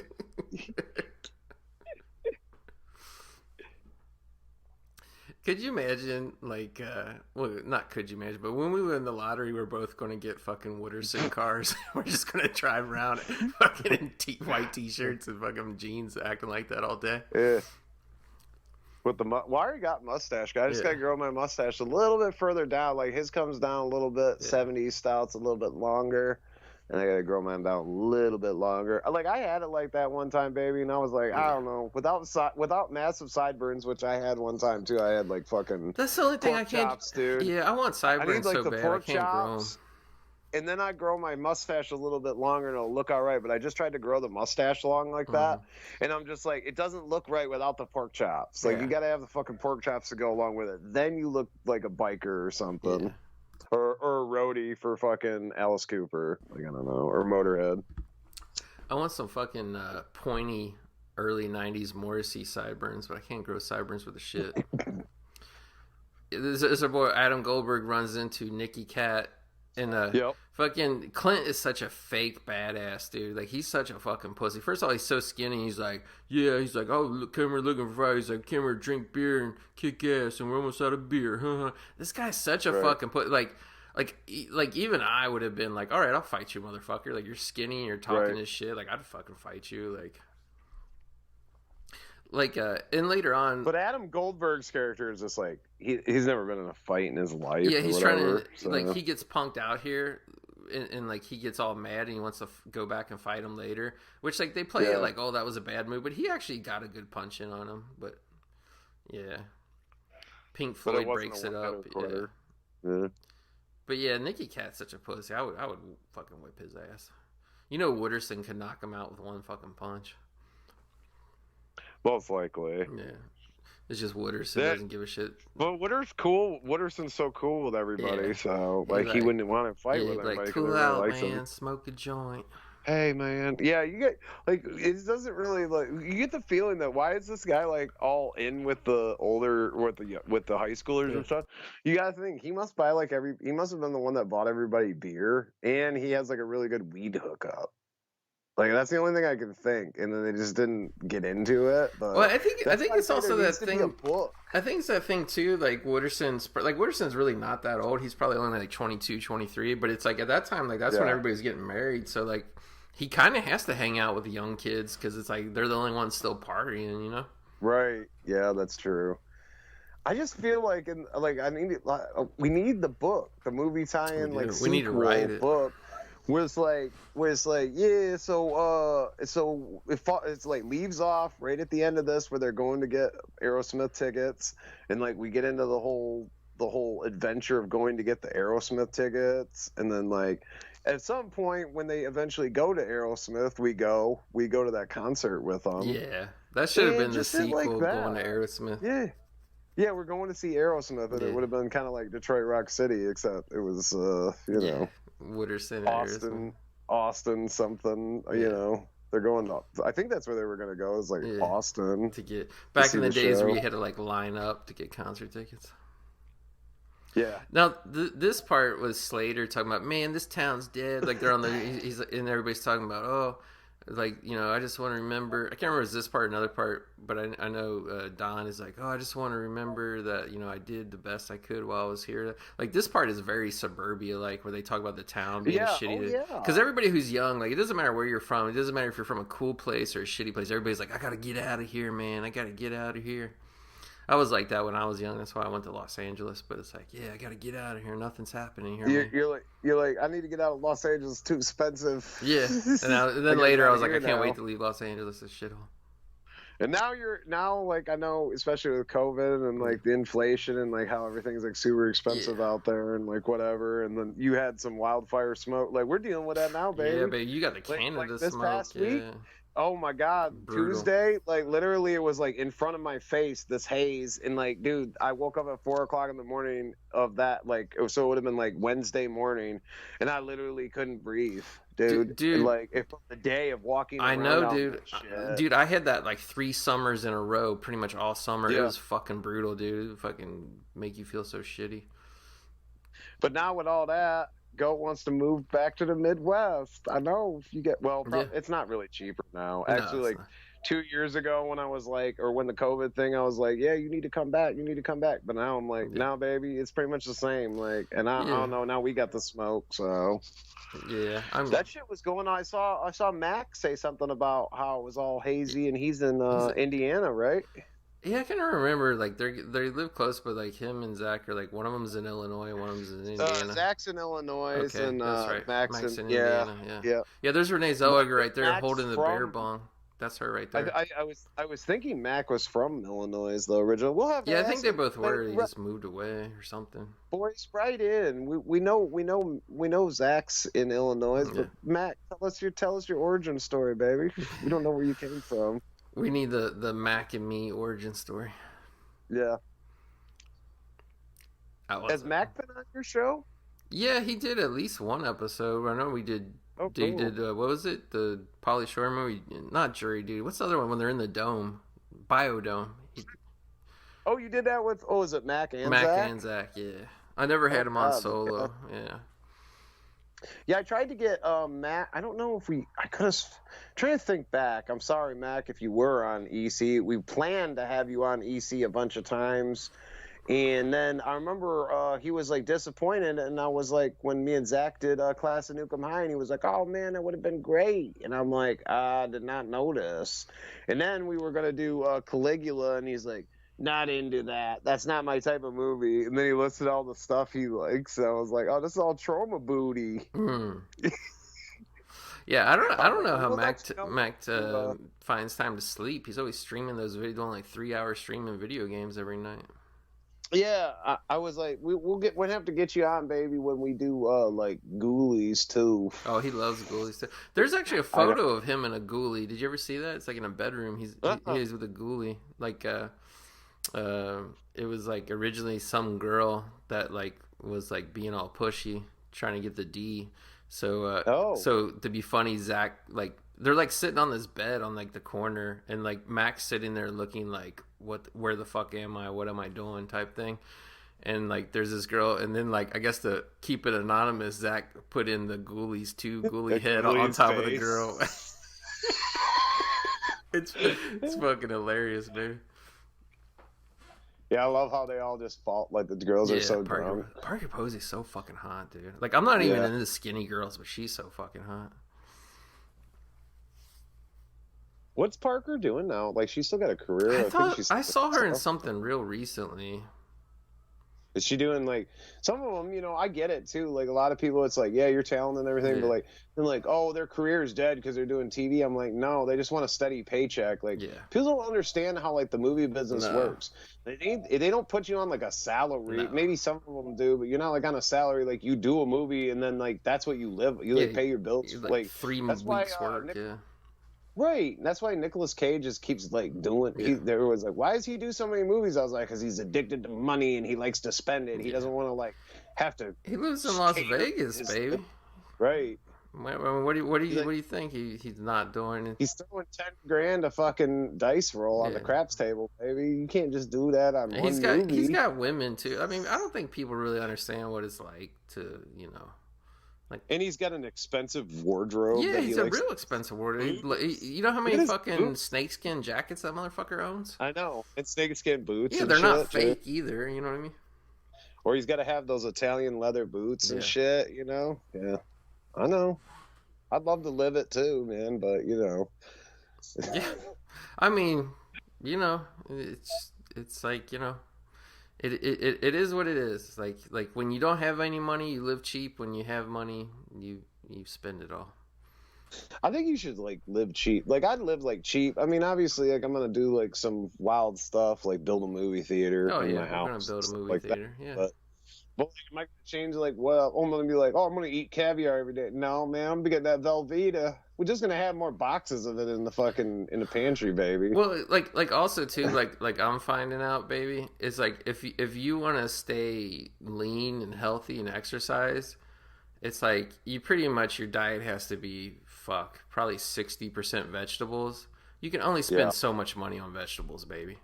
I mean, you can go out to restaurants and eat shit, but I'm talking about like even if you have you can pay a chef, but it's like at the end of the day, like vegetables are vegetables. You know what I mean?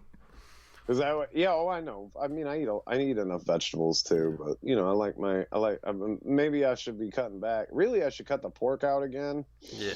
And not eat as much. I've been eating like steaks like once a week now or whatever. Though I'm not just eating like cheap steaks. Like we had some ribeye last night, and then I had ribeye like the week before. I got some. But because my grocery store's got it so cheap. Yeah, that's what I'm saying. If you make it at home, it's not, you know, like a $30 steak at a restaurant is going to cost you like $12 to get from the store. Yeah, that's usually what we're getting. We've been getting like ribeyes and like New York strips and stuff for like $8-9. Yeah. Those are like 2-packs. So like, yeah, we pay like, I don't know, sometimes like 15, like 12. So I'm getting like steaks for $6 a piece, dude. Yeah, dude, at least New York strips, and they're nice cuts of meat. So. And then all you do is make some vegetables on the side, and you're fucking good. Maybe have a beer with it, and you're good. Yeah. That's what I was drinking it up. I'm not tonight. I'm just in the spirit of marijuana use. I'm taking a couple tokes out of my bowl. But last night I got real thrashed on this really good sour. I can't remember. It's just like the sour beer strawberry, and it had like hints of like the sour was like grapefruit. And it was really hot. It was like, it was like hop sour or something. And actually, the beer is from Maryland. It wasn't like a brewery from Michigan. And they were really good. My roommate had one. He was like, damn. At first, he was like, I don't know what to think. And then he got halfway through, and he's like, I'm loving this beer. And I'm like, I know, man. I'm fucking 4 of them in. Yeah. And they're like 7.1%. So, like, they taste so good. And, like, yeah, like 2-3 beers in, and you're like, all right, I'm feeling pretty good. So, yeah. But I didn't want to get twisted up. I haven't really been drinking much. I'm like, I don't know. I've been kind of kicking back and not really, because I've been busy, man. I'm fully self-employed now, so Right. I gotta be on the ball, baby. I can't be getting all sloppy every night. You're like Wooderson. You're thinking about keeping the job for a while, keep a little change Yeah. in your pocket. Yeah, it definitely keeps a lot more change in my pocket now. So I've like doubled my fucking yearly. I've doubled my yearly income from like last. We'll see by the end of the year. I might have tripled it. I mean, that's good. I remember when I I know. went from working at Best Buy making like 14 something grand a year to fucking my job started at like 27. My state job. I was like, dude, it was fucking a world of difference. I mean, 27's nothing, but like when you go from 14 to 27, it's huge. It's a leap, yeah. No, I'm making even more than that 27 then. I mean, if we broke it down to hourly or whatever, I'm making more. You got to be making like $35 to $40 an hour out here now, really, to be like weird. To live decently. Like you can't, like 25 is like basically like the minimum. If you're making anything under 25, like, because for a while I was just like making 20 and I was like, man, I'm barely eating. I know. Dude, like 15 years ago, you could live nice off 20 an hour. Oh my God, you'd have lived you'd have been a rich man. I've been like what I'm doing now, yeah, but like everything just leaped up, and it's mainly like the whole, pandemic shit is what, but it was already going that way anyway. It was. Like, it was ramping up, baby. Here we go, the big fight. He does lay out Clint with the first punch. He doesn't really sucker punch him either because he pours the beer on his head and he turns around and looks at him. For him to turn around. He just And but then like that is kind of like when you can't fight, you just got to get on top of the guy and start hitting him.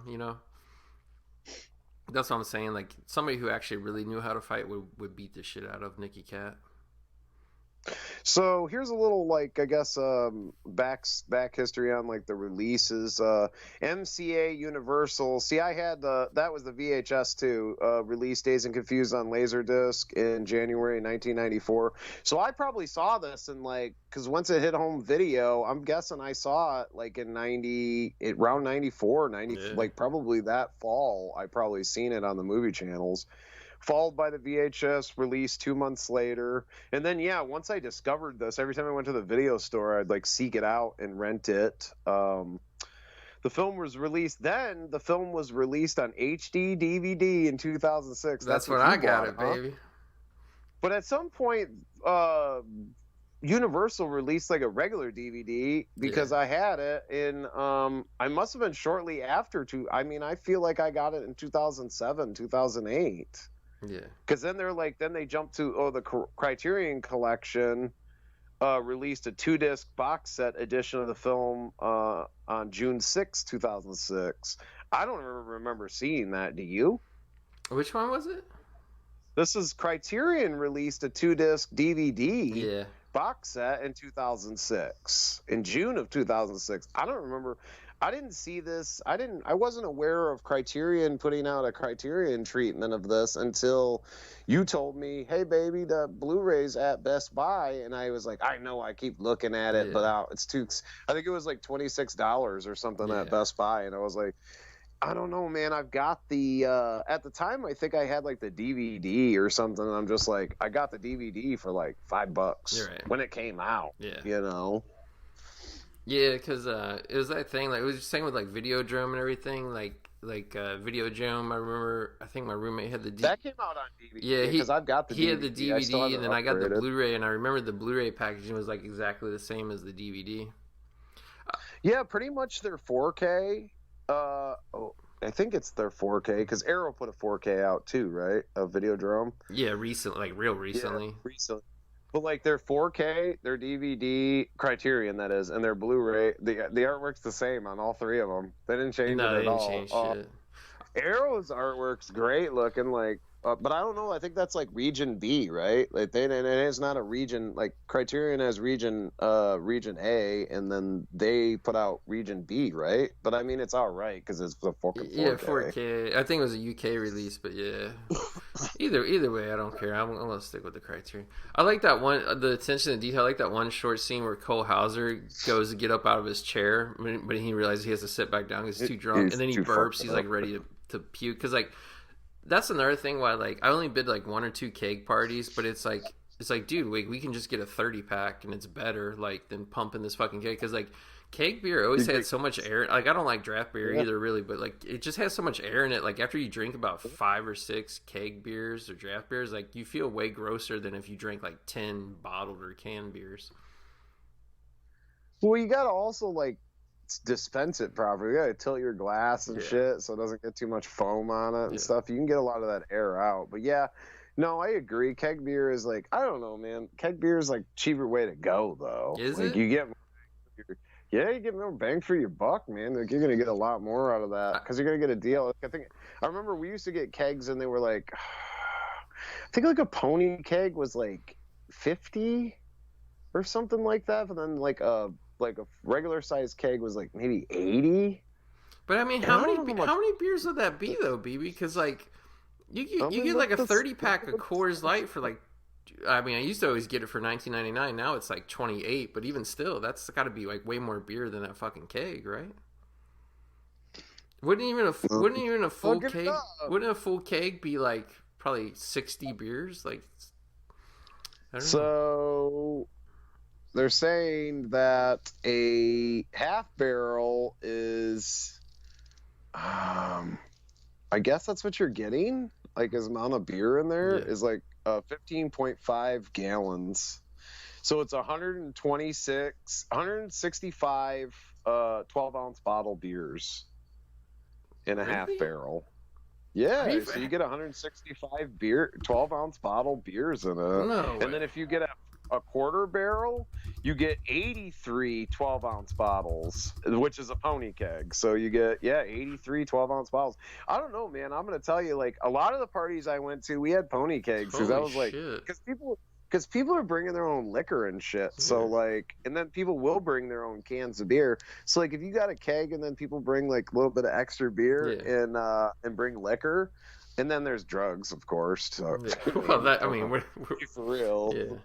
There's drugs there too. So I mean, that was always seemed to be all right. But like for this, you're gonna need to like for that massive a party that they were having out there. There was a lot of people. There was probably like 100 people out there. Yeah.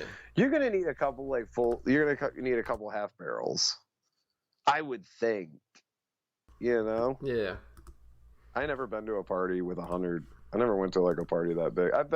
That's how we used to do it. We used to do it in the fall.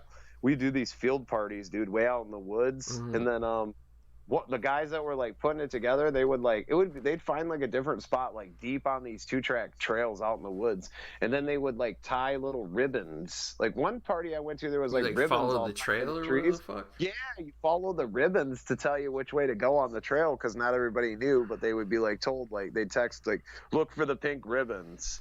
And that would guide you all the way out to the party and stuff. Like we'd have it so deep in the woods out there that basically, you know, so the cops would never figure it out. I know probably this will be busted by the time this episode goes up, but this is just more for your information, Bat, in case you didn't know. Right now, Powerball sitting at 522 million. Mega Millions is an even 400 million, baby. By the time this goes up, baby, me or Goat or both of us will have to split that jackpot. I'll win the Powerball, you win the Mega Millions. Wouldn't that be ironic if we both had like pull the? I don't know. Do you pick your number? Like, did we talk about I just do the auto number. You know, I did it at the machine. We have the machines here. I did the pick your own numbers, and I'm just like, this is a waste of fucking time. Just let the shit pick. But some people have won it. You know, that way. So yeah, they have. I just saw a thing that said it's also too because that's how the majority of tickets sold. But 82, 83% of the winners are from quick picks anyway. So it's like that's right. Like I'm not trying to hate on my manifestation brothers and sisters. If you're manifesting those numbers and you know, but like my manifestation doesn't work like that. I take the path of least resistance on my manifestation, and when the universe is ready, then we get 522 million, baby. So do you have this? Do you have like I'm aware of it, and I've seen it online and stuff. But do you have the yearbook book thing? Yeah, you want me to? I got it right here. You want me to pull it out? Yeah, I don't know if you want to like throw some of that. I know we're getting near the end of the movie, and we've went off. I just want to apologize to some of the listeners. Like, I'm notorious for doing this on EC, my previous podcast, but we'd be all over, but we'd see something and it would remind us, so we'd make the connection. Did you get the But poster with this, the neon poster, baby? Yeah, I got the poster in there. Yeah. All right. I didn't get the. I mean, it came with a book, but that's not the book that came out back in 93, 94, right? Let me see. The booklet that comes with the Blu-ray is not the actual yearbook, is it? I didn't really. It's made to look like a yearbook, but no, I mean it's just a book.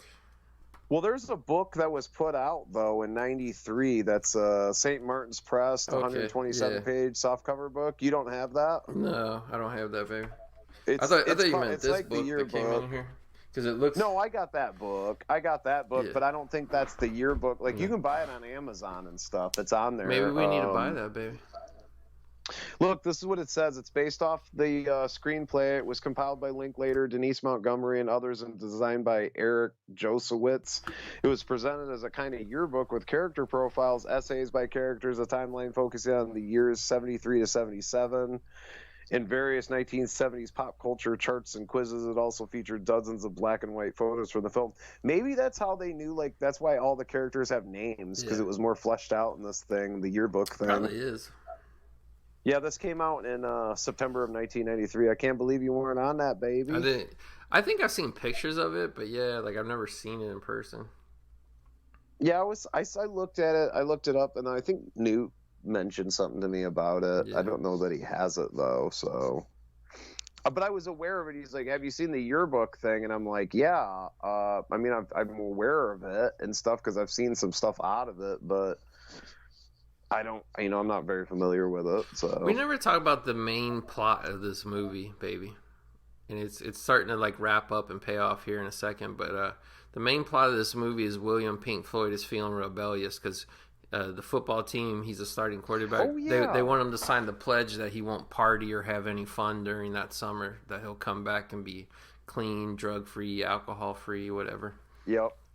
And coach is here because they were on the football field. They got busted, and they called coach in, and coach is like, he doesn't even really care that he's like, you're hanging out with this bunch, but you need to sign your pledge, baby. Yeah, it was It was funny too. Did you notice like when the beer bash was ending up when the kegs got tapped? Slater's like, "Hey man, we should go to the football field, smoke a J on the 50-yard line." Yeah, and then when they cut to that scene, everybody's sitting there passing the joint, smoking. He's laying on the ground sleeping. Hey, great minds sometimes come up with the idea. They can't really fully pull it off, though, man. To be fair, he did smoke more than anybody in this movie. He was constantly smoking. He was smoking before we even seen him come on screen. Yeah. He was already high and that was like in the morning. Yeah, in the morning so he'd already rolled out of bed and waked and baked before he came to school, and like. Oh, no, that was lunchtime, so he just got back from smoking probably in the parking lot, too, so... Yeah, it's weird, like, I mean, whether it be weed or beer or whatever, like, I never understood the people that just, like, had to be fucked up all the time. Like, to me, it was, like, wait for the time of day where nothing's going on, then, like, I never wanted to, like, whatever, and then try to, like, actually do shit, you know what I mean? That was me, baby. I was fucked up all the time. I wanted to be fucked. I'll tell you what it's about. It's about that, like, I don't know, your reality, like, is not that interesting or whatever, and, like, you want to, like, enhance. That was my whole thing. You were the handsome smoker, yeah. I wanted to enhance my reality, yeah, and, like, I believed that I was enhancing it, and I don't think, now I'm just like, no, that's not true. I like Wooderson. It's more of some escapist shit, I think, is what it is. Wooderson's like, shit, I'm getting my third win. Let's get on the road, get those Aerosmith tickets. His fucking third win. I get what Wooderson doesn't even need to sleep. He's so cool, man. He don't even need to sleep. I know. I gotta tell you, like, I used to do that shit all the time. Like, through college, I didn't sleep. I go to, I'd sleep, like, one night. I go to class, and then I'd be all up that night, like, mostly looking at shit on the internet, and then I would be like, man, I got 3 hours to sleep before I have to get up to go back to class again. And I'd be like, I'm just gonna stay up, and I'm not studying for a test, like watching movies and shit. I'm like, okay, and then you were studying for the test of fucking KINO life, baby. You were studying. Yeah. And then like I was like, how the fuck did I mean, granted I was like 20 years old at the time, but I mean that's just super. I remember too because like there's one summer I got a free season pass to the local amusement park. Like my buddy, his mom bought one for, you know, their family, and it was like a family pass. So they're like, well, come with us this day, and they took my picture and everything. I had my own pass, so I would always go with them. And they'd be like, you know, we're going on Saturday. So, like, the night before, I'd be so fucking excited I couldn't sleep. And that happened, like, even later when I would go with Phil Dees and all his buddies. They'd be going for, like, whatever day. Where's this at? Cedar Point? No, it's Kings Island in Cincinnati. Oh, Kings Island. Okay. And I've never been. I've been to Cedar Point. Like since I was a kid, we traveled down to Cedar Point. I've probably been there like 6 times, dude. But I heard about Kings Island, but we never went. And some people would tell me Kings Island was better than Cedar Point, but I don't know, man. It was really good, honestly. Like, it's way different now. Like, the last time I went was like 2016. I just went with my mom, and they had all this shit that like I hadn't been there in like almost 15 years at that point. And it was just like, because the people who own Cedar Point end up buying it, and they just put all the gnarly roller coasters in it. So it's like, it's just all gnarly roller coasters now, but like, you know. But you've been to Cedar Point, though, right? No, I've never been. Really? Yeah. Oh. I thought this was funny too, that like Wooderson's driving, Pink Floyd's shotgun, and then Joey Laurer Adams, who's supposed to be kind of like Pink Floyd's girlfriend, is in the back seat with fucking Slater, just bullshitting and laughing. Right. Yeah. This is a great ending though. What's that? We need a hot chick in the back. Yeah. They were like, Linklater was like, we need a hot chick to go to get the concert ticket. She was so hot too. I mean, I know. She was ridiculous. She's aged. I saw her in that. There's like a Kevin Smith documentary about him. It's not produced by him. It's pretty good. I don't know if you've seen it or not, but she's actually in it, and she's like, she looks all right, but she's not. She looks like a mom. Yeah. Yeah. She's gonna be in the new Mallrats because that's the next project he's working on. She was in the last Jay and Silent Bob, whatever that was called, reboot or whatever. Yeah, that's true. That's the only thing I liked about. I hated that fucking movie, by the way. The reboot, and that's the only thing that was great was the little chasing Amy. Yeah, the chasing Amy part was the best. Yeah, I'm a big fan of chasing, and I heard like a rumor that he might be doing like a Chasing Amy too, but it's not slated. So if everything keeps going good with Lionsgate, which it already is, baby, because they already greenlit $3 $10 million. Each one is $10 million, so it's like $30 million for 3-picture deal. That's the way you got to be doing it nowadays, baby. Like Clerks 3. Forget Disney. Yeah, Indiana Jones got shot in the head at the box office this weekend, baby. That's what I've been hearing. I already heard that. What was it? It was shown at Cannes or whatever, and it got a people negative. didn't like it. It's gonna bomb. They were saying that at Cannes it's gonna bomb, and so I already knew like a couple months ago that it was like not good. But I don't know, man. I don't put too much. See, I already was gonna have low expectations for that one, and like I liked that the Skull one, the last one. Yeah, and I know a lot of people. I didn't like that one, but I didn't like Last Crusade either, baby. Oh, that was sinful what you just said, sir. That's the best. Dude, it's such a retread. It's just like Return of the Jedi is a retread of Star Wars. Last Crusade is Star Wars. That is the best Star Wars too. What are we talking about here? You're not even. Are you? Do you even KINO, baby? I KINO so hard. I KINO so deep. I KINO so deep that most people don't even understand the level that I KINO on, baby. Hey, we Palookaville KINO. Yeah, you don't even know. That's how deep I KINO. Knew, but just wouldn't understand about Palookaville KINO, baby, because you didn't. Or Breathless. You listen here. He skipped the Breathless episode too. Yeah, I couldn't believe that when you told me he skipped the Breathless. Come on. That made you sick, didn't it? We know for sure he's gonna watch this, but I mean, come on, Breathless, Newt, come on, Breathless, dude. Come on. I tried to tell him there's like bush, there's titties. And if you into dudes or whatever, he shows his dick. Yeah, he shows his dick. So I know Newt's into that. Yeah. It's just so good because he plays like a rockabilly dick swinger who fucks a lot of girls in it, man. Like that's what's awesome about it. Car thief. He steals Porsches. Baby, leave me breathless. He loves comic books like you do, Newt. He loves comics. He's always reading Silver Surfer. Yeah, he loves comic books so much he argues with some nerdy freckle-faced kid at a fucking news saying about the Silver Surfer. It was Newt. That was little baby Newt there. He was arguing. That was him.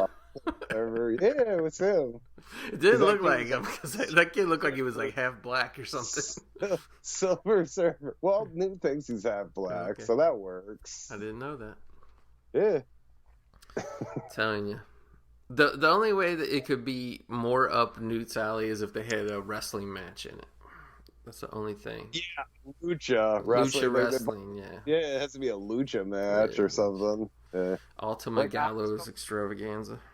Yeah, it's like out of some podunk fucking shit burg in fucking Mississippi that no one's ever heard of.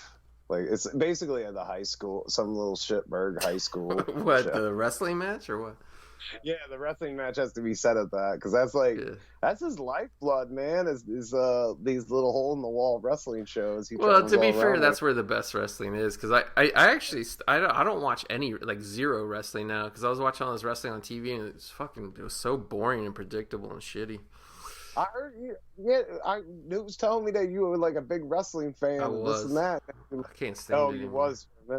Oh, geez. I was into ECW and WCW back in the day, and I tried to get back into the newer wrestling recently, and it just, I don't know. I don't know what it is. I was into wrestling like in the late '90s too as well, and I still don't know what it is with the look of this, like, and how everyone's trying to be. I don't know. It's like too Hollywood now, like with wrestling. It has this glam shit going on. Yeah. It's like, look, you missed the glam band era of the '80s, like, and it was kind of going on in the '80s too. There was like this glam thing, but it was like also cheap and dingy and like.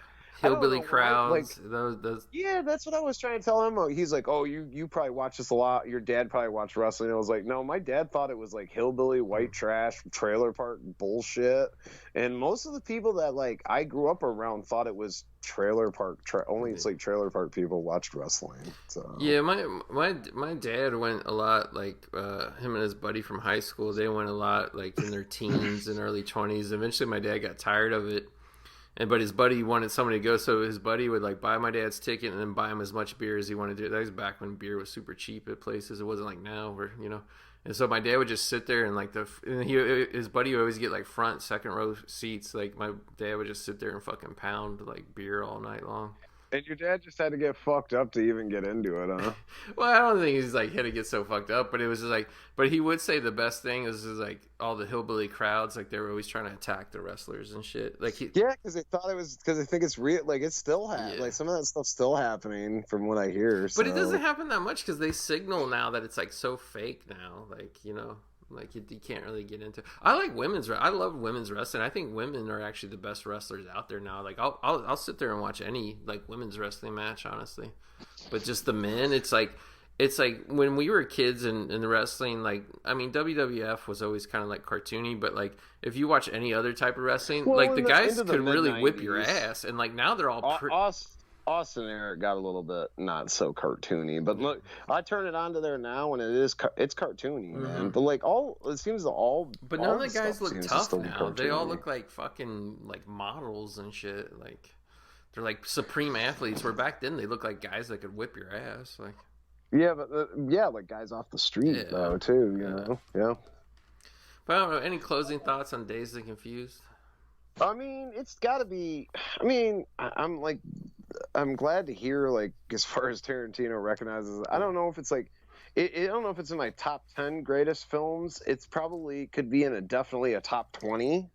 I think it's one of those movies, though, like, it's probably going to be in your top 10 of movies you watch multiple times. Like, it's so watchable. Oh, yeah, on rewatchability. That's what I was thinking, man. Rewatchability on this is just like, yeah. I mean, there's nothing where it's like, oh, well, then they showed that scene where they drove to the Aerosmith concert and they got into a horrible accident and everyone died. Yeah. And it's like, yeah, that's, That's a great ending when it's just the road and it fades out. Like, yeah. Yeah.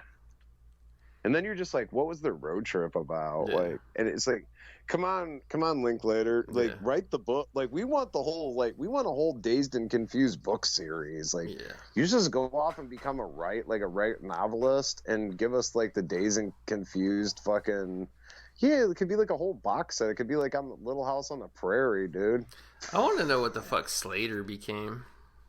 Like, I want him to put him out like the Babysitter Club. Oh yeah, the Babysitter Club. Like we do like 40 of them a year. Put those books out. Yeah. Yeah, and we could follow, like, he could do like one about the Aerosmith concert, but then like, yeah, we could follow Slater for like an entire novel and get into his head. Then Wooderson, it's like Wooderson could have his own spin-off series too. It's like the Wooderson Diaries. Yeah, man, I got this one girl last night. Just feeling about his sexual conquest and like him going and buying a new muscle car and stuff, and what kind of beer he prefers. The thing that's so cool about Wooderson though, like he's got the attitude that actual real like guys who like get tons of chicks though is like he gets tons of chicks, but he's not like anxious about it. He's not like, oh, I gotta get a girl tonight and then get another girl tomorrow night. Like he's banged enough to now where like he's only getting girls that he's interested in, that he likes. You know what I mean? And it seems like he likes to get just as like he likes to get fucked up just as much as he likes to get laid. Exactly. So, yeah, I guess like this is just like I don't know. I don't think I've ever met anybody that has seen this movie and said they didn't like it. Yeah, I mean, how could you not? Yeah. I don't know exactly. I mean, then maybe there is some negative reviews. Just like I don't know. Maybe like the new generation of kids wouldn't get it either. It'd probably be too slow for them. They'd be like, "Where's this going?" Yeah. Yeah, it's like, oh, this isn't a. Christopher Nolan didn't direct this. Oh, blah, blah, blah, blah. And like, there isn't tons of nudity like HBO series about teenagers now, where everybody's just fucking and getting herpes nonstop. There isn't any nudity in it.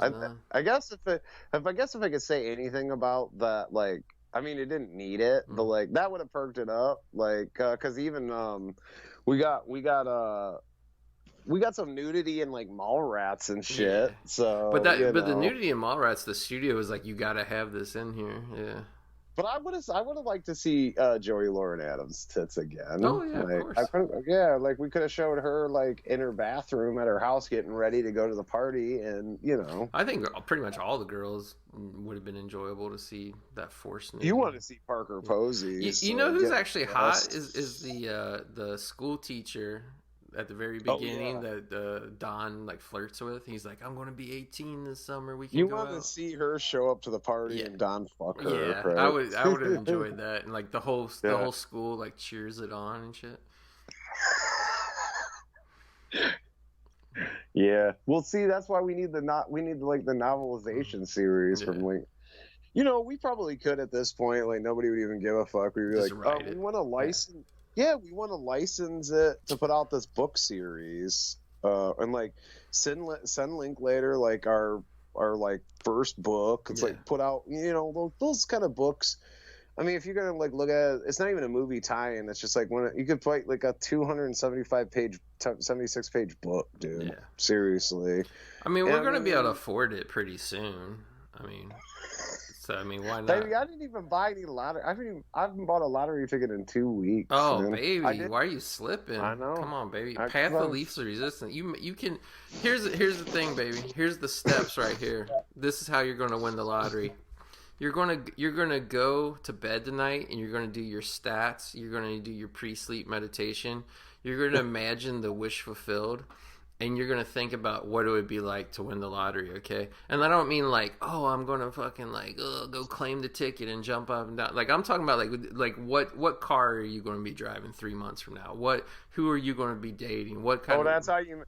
I see what you're saying, baby. Like you can't be thinking about the lottery ticket. You got to be thinking about all the stuff that you want to buy, and then the universe is like, oh, the only way that he's going to be able to afford to buy all that stuff is if we give him the winning lottery ticket. So you got to envision like the nice car, the new house you're living in next year. Oh, I get that's it. That's how it works. That's the wishful. But you're going to live in that. You're not like the first couple times, because you're far away from like. Let's be honest. Like some people can snap their fingers at being in it, but you're gonna need to like meditate on this for a little bit. But you're gonna think about like what's it gonna feel like? Like you don't like you're like I'm gonna buy a Mustang convertible. I'm gonna have the general, but you're not like, oh, I'm smelling the interior. It's not that kind of shit. You're talking about how does that make you feel? Like when you go into the strip club and you've got like literally $4,000 and $20, you know what I mean? And then you just throw that shit and you help some single mom buy her kid braces. Like that's how does that make you feel internally? Like, you know what I mean? It's like a chain reaction type. It's a chain reaction. Of and why you need that money to help other people. Exactly. See, that's the thing is it's not going to work if you have emotional lack. You can't lack for anything. You got to already have it. So if you're sitting there going like, I need this money from the lottery. I need this money. Well, the universe doesn't care because the universe gives you what you give in. So the universe is going to give you more lack. If you're like, I need this money. The universe is going to go, yeah, you need this money. So it won't give you money. What you have to do is say, I got the money. I know it's here. And like, yeah, you don't go crazy and like spin yourself into the poorhouse. But it's like, you know, if you're at the store, because you're living a life of abundance at this point, baby. If you're at the store and you're like, man, I really want these chocolate chip cookies, or I want this IPA, but like, it'd be a lot cooler if it was $6, but it's $9 instead. You just say, fuck it. $3 is nothing to me. I'm a millionaire. So you buy the $9 fucking IPA 4-pack, whatever. And you just start living like that. Exactly. Yeah, I heard like, can't remember, it was Drake said that he started like driving around in a Benz or whatever, or something like he rented it or something, or leased it. Like he didn't even buy it, he like leased it because he had to drive around like a rich man. Yeah, that's how it is. And it's not even fake it till you make it. It's just you have it. Like it's already done. Like what part of it's already done do you not understand? I'll tell you, you got to hit up these videos of my girl Rita Kaminsky from Australia. She lives in New York now because she manifested that shit. But she says, you know what? She manifested. She didn't get on a plane. She did. Well, no, she manifested getting on the plane. That's the thing, baby. Oh, okay. See, because the thing is, you take the path of least resistance. I thought she just transported it Jeff Goldblum style. Yeah. Became a fly. Yeah, I mean, it's possible to win the lottery without buying a lottery ticket yourself. Like, which means like you might find a lottery ticket, or somebody will know it's your birthday and say, "Hey, I bought you a lottery ticket." Or you can take the path of least resistance and just go buy the ticket. That's what I do. I just take the path of least resistance, baby. That's what I do.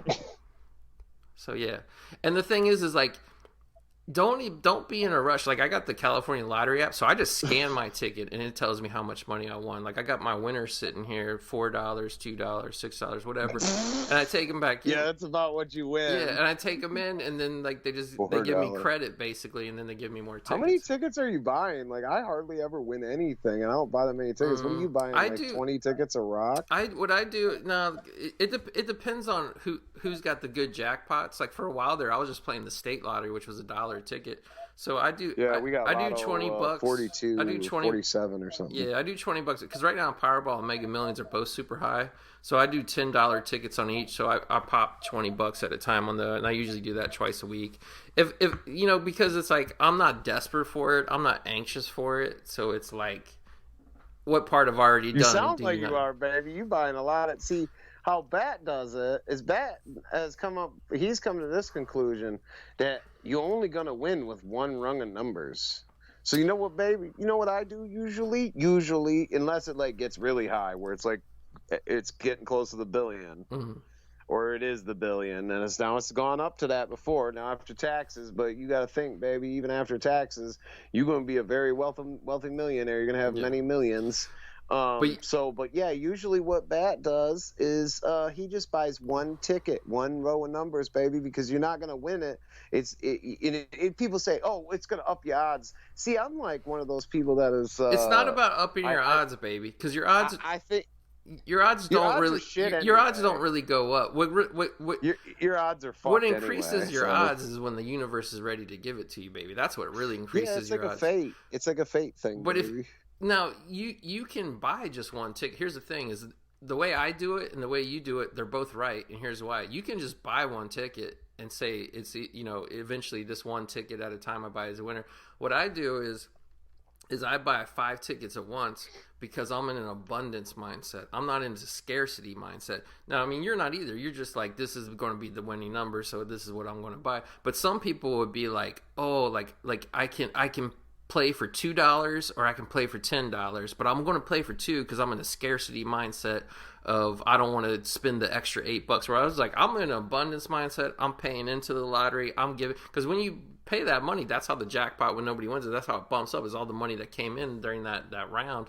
And as you know, like when it's down bat at like 40, 60 million, it climbs slow because not that many people are buying tickets. But when you get 100 million, especially once you get over 100, but especially once you start getting over 200 million, baby, everybody starts buying tickets. They really start. It goes from 200 to 500, and it took for, like, when somebody busted, somebody in fucking Ohio too, of all places, won the 475.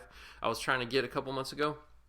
And I was like, okay, it's just not my time. But what sucked was like I just stopped playing because I'm like, well, I ain't going to try to fucking win 40 million. That's like, you can go to the annuity schedules, like that's nothing. Even if you take the 30-year payout, that's nothing. Like I got, you still get the movie theater in your house. You'll but that's be able to buy a nice house and get the movie theater. Yeah.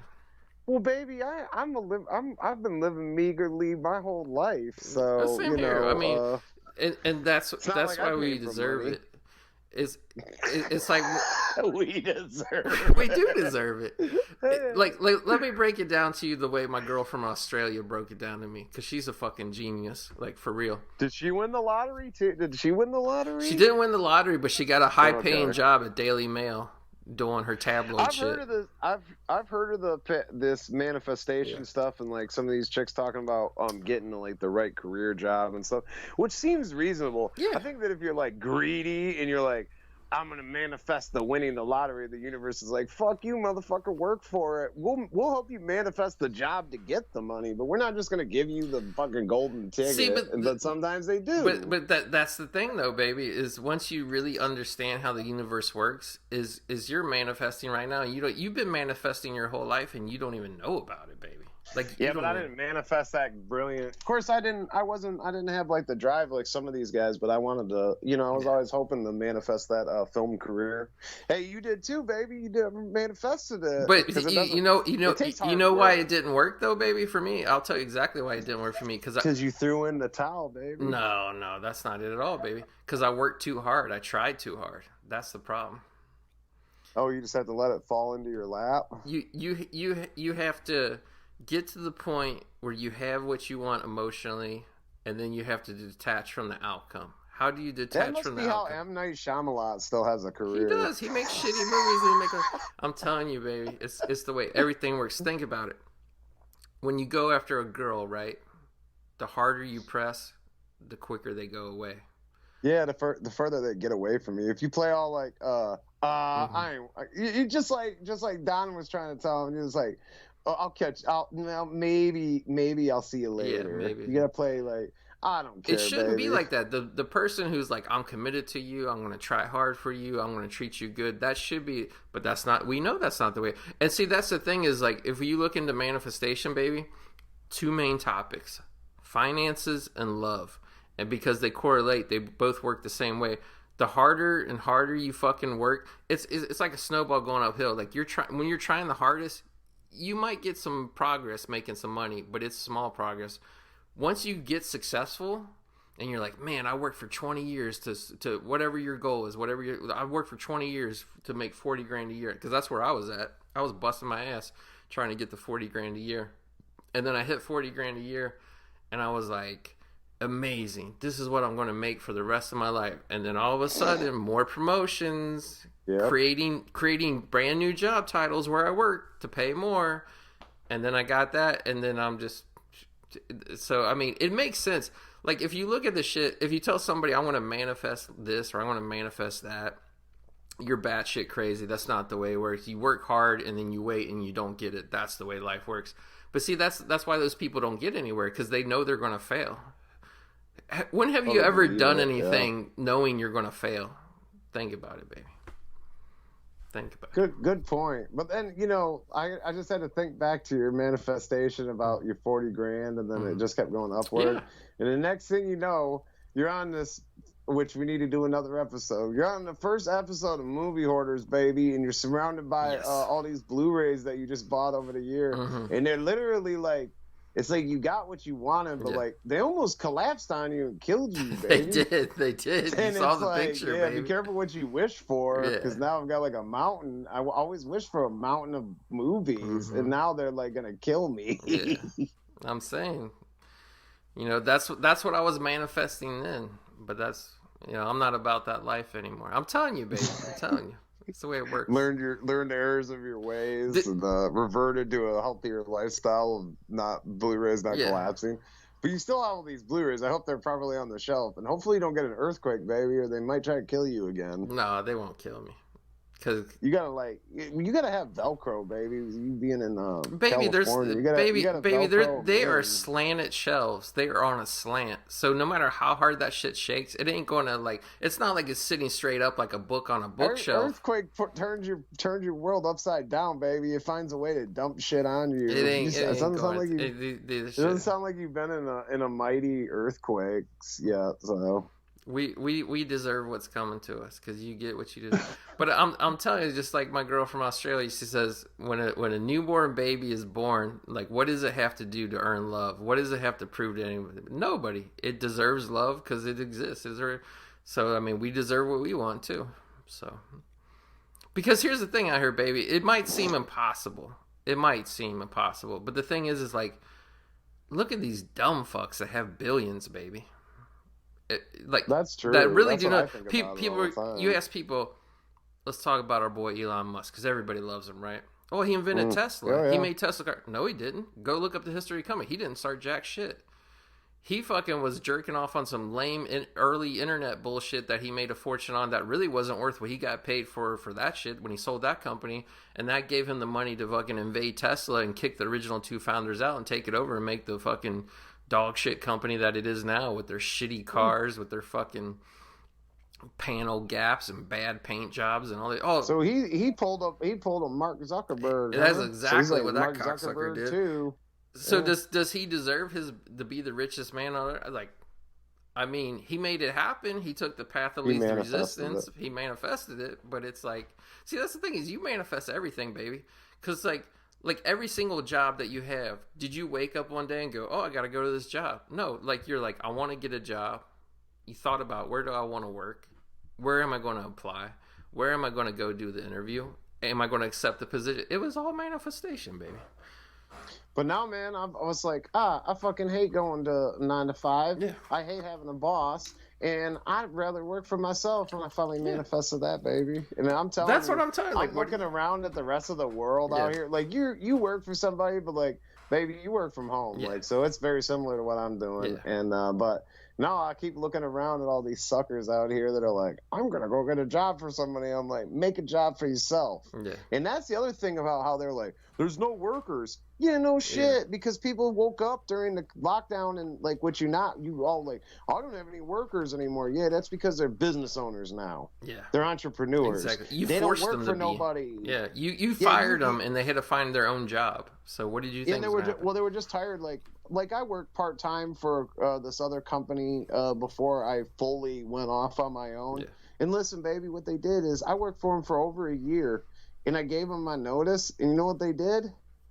They fired me. Yeah. And I've been hearing this. Like, I just saw, like, right after that happened, I saw this lady was like, I put in my 2-week notice and they fired me. Like, all these tech companies and stuff. I guess this is the new way. Like, if a company don't want to keep paying you, like, oh, you don't want to be here? And which doesn't make any sense. It's completely contradictory of what all these companies like, no one wants to work. Really? So if you have a hard time finding workers and I put in my 2-week notice and I'm going to give you 2 more weeks of work that you can make money, why would you fire somebody? Nah, motherfuckers. All you corporations out here, you're just lying and crying and making people try to feel sorry for you. Yeah. When, like, in the past 3 years, you guys have been making record profits. Record profits. And they're profits. Crying. And they also created this inflation out here by raising their prices prematurely. Yeah. In 2021. So just so you know, the corporations out here and like, you know, that they made the bed that they're laying in right now, but they always go and cry. Hollywood made the bed that it's in laying in right now, but they want to cry to you and go, oh, our stuff was pirated, blah, blah. Yeah, whatever. Dark Knight made, started making you guys all this insane money. I mean, these superhero movies, the amount of money you're raising, and not everybody's bootlegging it. No. Some people bootleg it because after they go to the theater, they want to, because they're like an addict, a movie addict, and they want to watch it again from the comfort of their own home.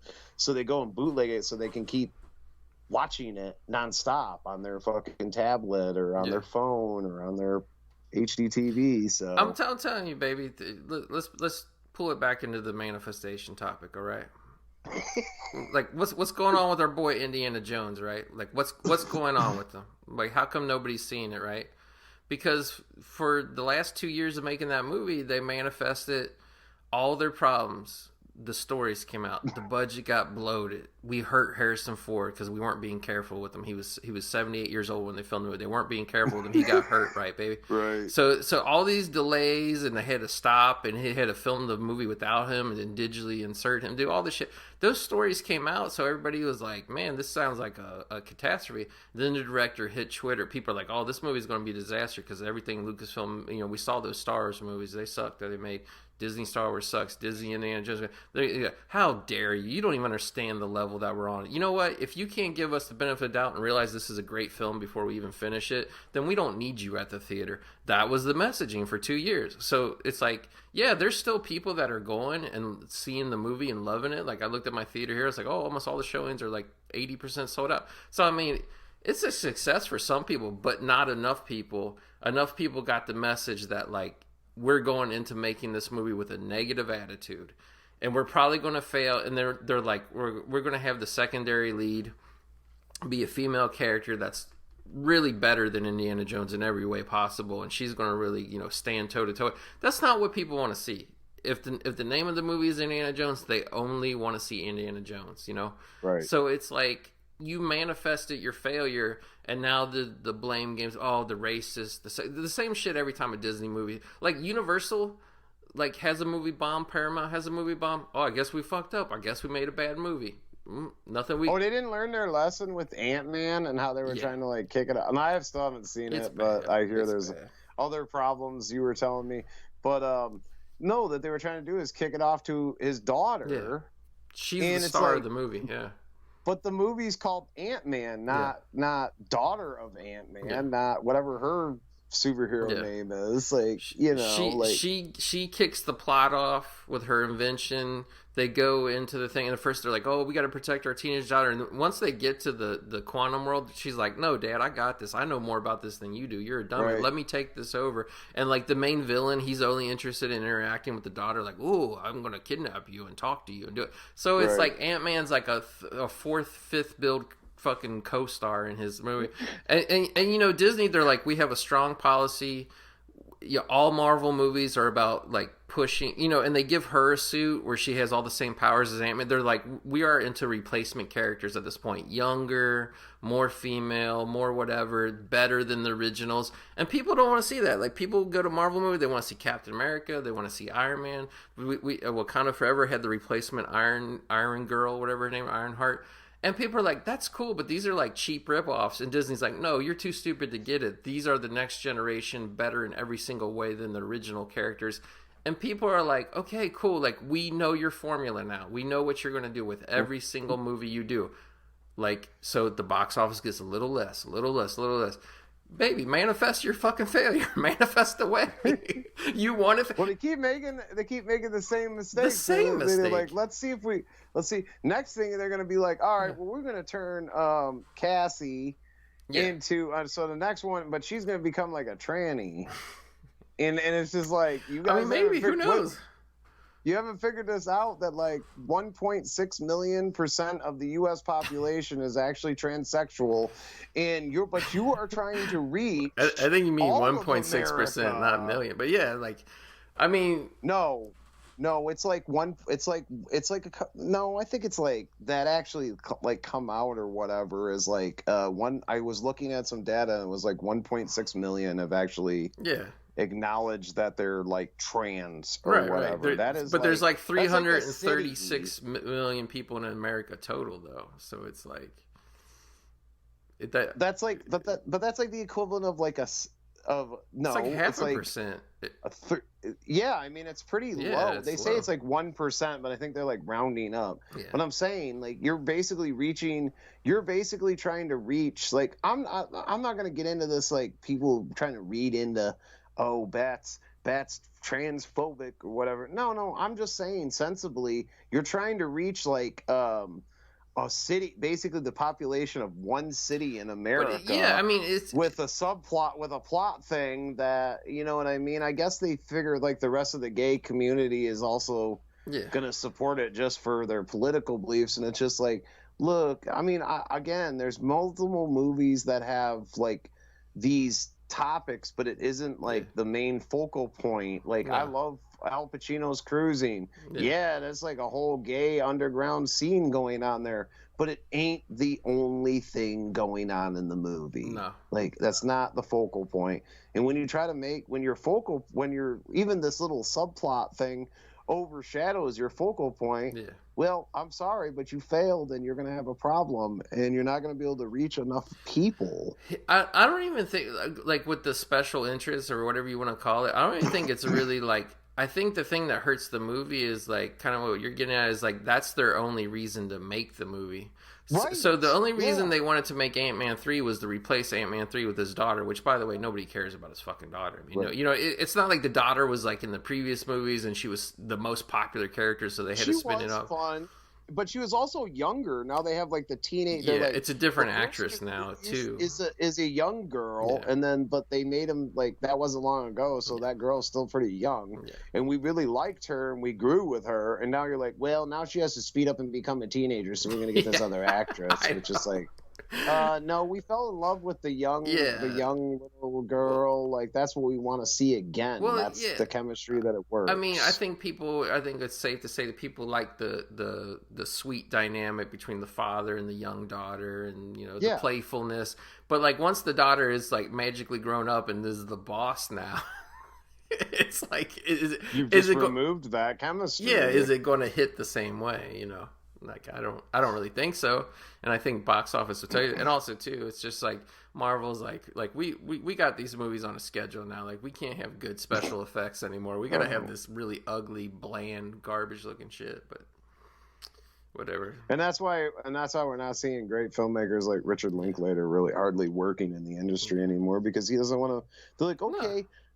Richard, we want to get you back. Would you like to do Iron Man 4? No, not really. Oh, okay. Well, we don't really have a place in Hollywood for you then, pretty much. And I mean, that's the thing with Hollywood, man. They're sealing their own fate. They have their dream, and the thing is like their dream is not really to be successful. Their dream is to be persecuted and to whine and cry and complain. Because like I'm telling you, but also to make money, lots of money, lots and lots of money.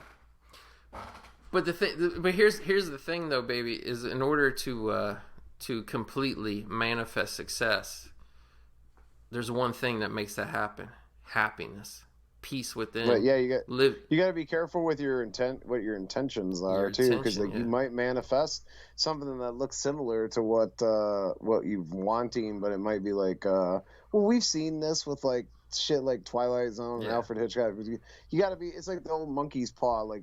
You might get that, but like it might come with a curse too. You gotta be careful. Well, I think the thing is when your intention is to manifest a fight, somebody to argue with, to stomp your feet and make a point, and to go against establishment and the majority, then you will end up, you know, like in a fight and going against uphill and going against it's like they should just be like focusing on like how much fun everybody's going to be having. You know what I mean? Like not really like there's a right way to make movies and it's our way and we're just going to make everybody watch the same movie over and over and over again. It's just like you said, like they're just making the same mistake over and over. By the way, baby, I figured something out why some of our videos, not that it matters because nobody really watches them on YouTube, but I finally figured out why some of our episodes that you and me do never end up on YouTube. They got a three hour limit, baby. I looked into it. I was like, I did the what do you call it, the help section. I did everything on Podbean, and they're like, yeah, like we generate the video, which is really just like the little graph of the sound bars going up and down. They're like, oh, anything past there. So I looked, and there was one episode that was exactly 3 hours and 19 seconds, and that got on. But yeah, it was all our episodes that were over 3 hours. They wouldn't share. Well, you could put, but if you went on there and like physically put, it must be their upload thing because like all the EC and those were like monsters. Yeah. Could go on YouTube and stuff like that. Yeah, you just gotta make your own video for it. But yeah. But you know, I like to pay. Well, they can always go to Podbean or one of your hundreds more people do that than anything else, so it's all good. But I thought we was getting discriminated against because we was talking about the hot trans politics of Hollywood. That's probably why our downloads went down. It probably wasn't even the semen; it was the political nature of Hollywood we keep discussing. Oh. Yeah, well, then I don't understand how that Howie Mandel, Rob Zombie interview with him. Did you watch it? No, I haven't got to. I was, I was gone. So Rob Zombie is interviewed on his podcast. What the fuck is it called? It doesn't matter. Whatever with his daughter. I don't know. Yeah, just type in Howie Mandel and Rob Zombie. It's like an hour long, and like that's another thing I probably like. I fuck Howie Mandel because did you see what like the main headline thing was? Is like Rob Zombie got assaulted by or something. Oh yeah, I did see it. It makes you think like he fucked him in the butt. They try to make it seem like him and Harvey Weinstein had a physical altercation. Like he tried to rape him. Like he tried to rape him or something. So that's why I'm like, wait a minute. I didn't know Rob Zombie got raped too. Yeah. I was like, I didn't even know he was into guys like Rob Zombie. Could you imagine if he got raped halfway through making Halloween and he just had to go finish the movie? If like he was. That's what I was waiting for him to tell us. Like, so me and Harvey nut up in this hotel room, and like next thing I know, I'm like, I passed out, blacked out. Next thing I know, I'm buck naked, and Harvey's there in a robe saying, "How mad do you want to make the rest of this movie?" He's like, he told me to come look at some storyboards. Next thing I know, there's a cloth over my mouth, and I'm passing out.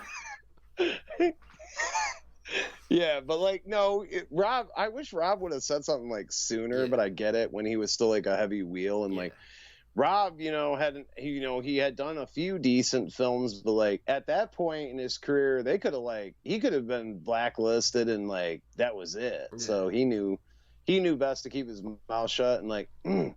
I've noticed too, and they bring up in the interview, they're like, wonder why Tarantino, because like he had a hell of a fucking time. We're like, I don't know. You guys just let me see if I can find what the. Let me look up to see exactly what it's type. What you gotta type in.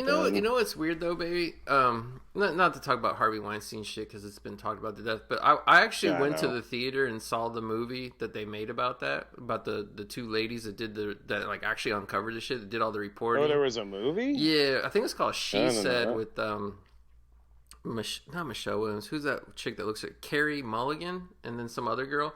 So they played the reporter. So like. They went and they found the women that like he had raped originally, like 20 years before, and like people are like Tarantino knew, they all knew, whatever, Me Too, they all knew, and like when you actually watch the movie that's like based like really strictly on what happened, was like the women like they wouldn't even do interviews about it because they were like, I went to a lawyer, I went to the cops, like nobody would do shit. So like to be like Tarantino had to know, Kevin Smith had to know, is like fucking like they show in the movie that like for a long ass time like the women wouldn't tell anybody. Like this one lady, like she was like, you got to get out of here before my husband comes home, like I don't want him to know that Harvey Weinstein raped me and all this shit. So like it was pretty covered up by the women, honestly, like not for any nefarious means, but just because they were embarrassed by it. So yeah, so this podcast, this is what Howie Mandel and his daughter like think. This is why I even clicked on it. I'm glad I did click on it and listen to it because it's a really good interview. This is literally the title of this episode. Rob Zombie was abused by Weinstein. Oh, what does that manifest, dude? Yeah. He's such a fucking clickbait chump, fucking Howie.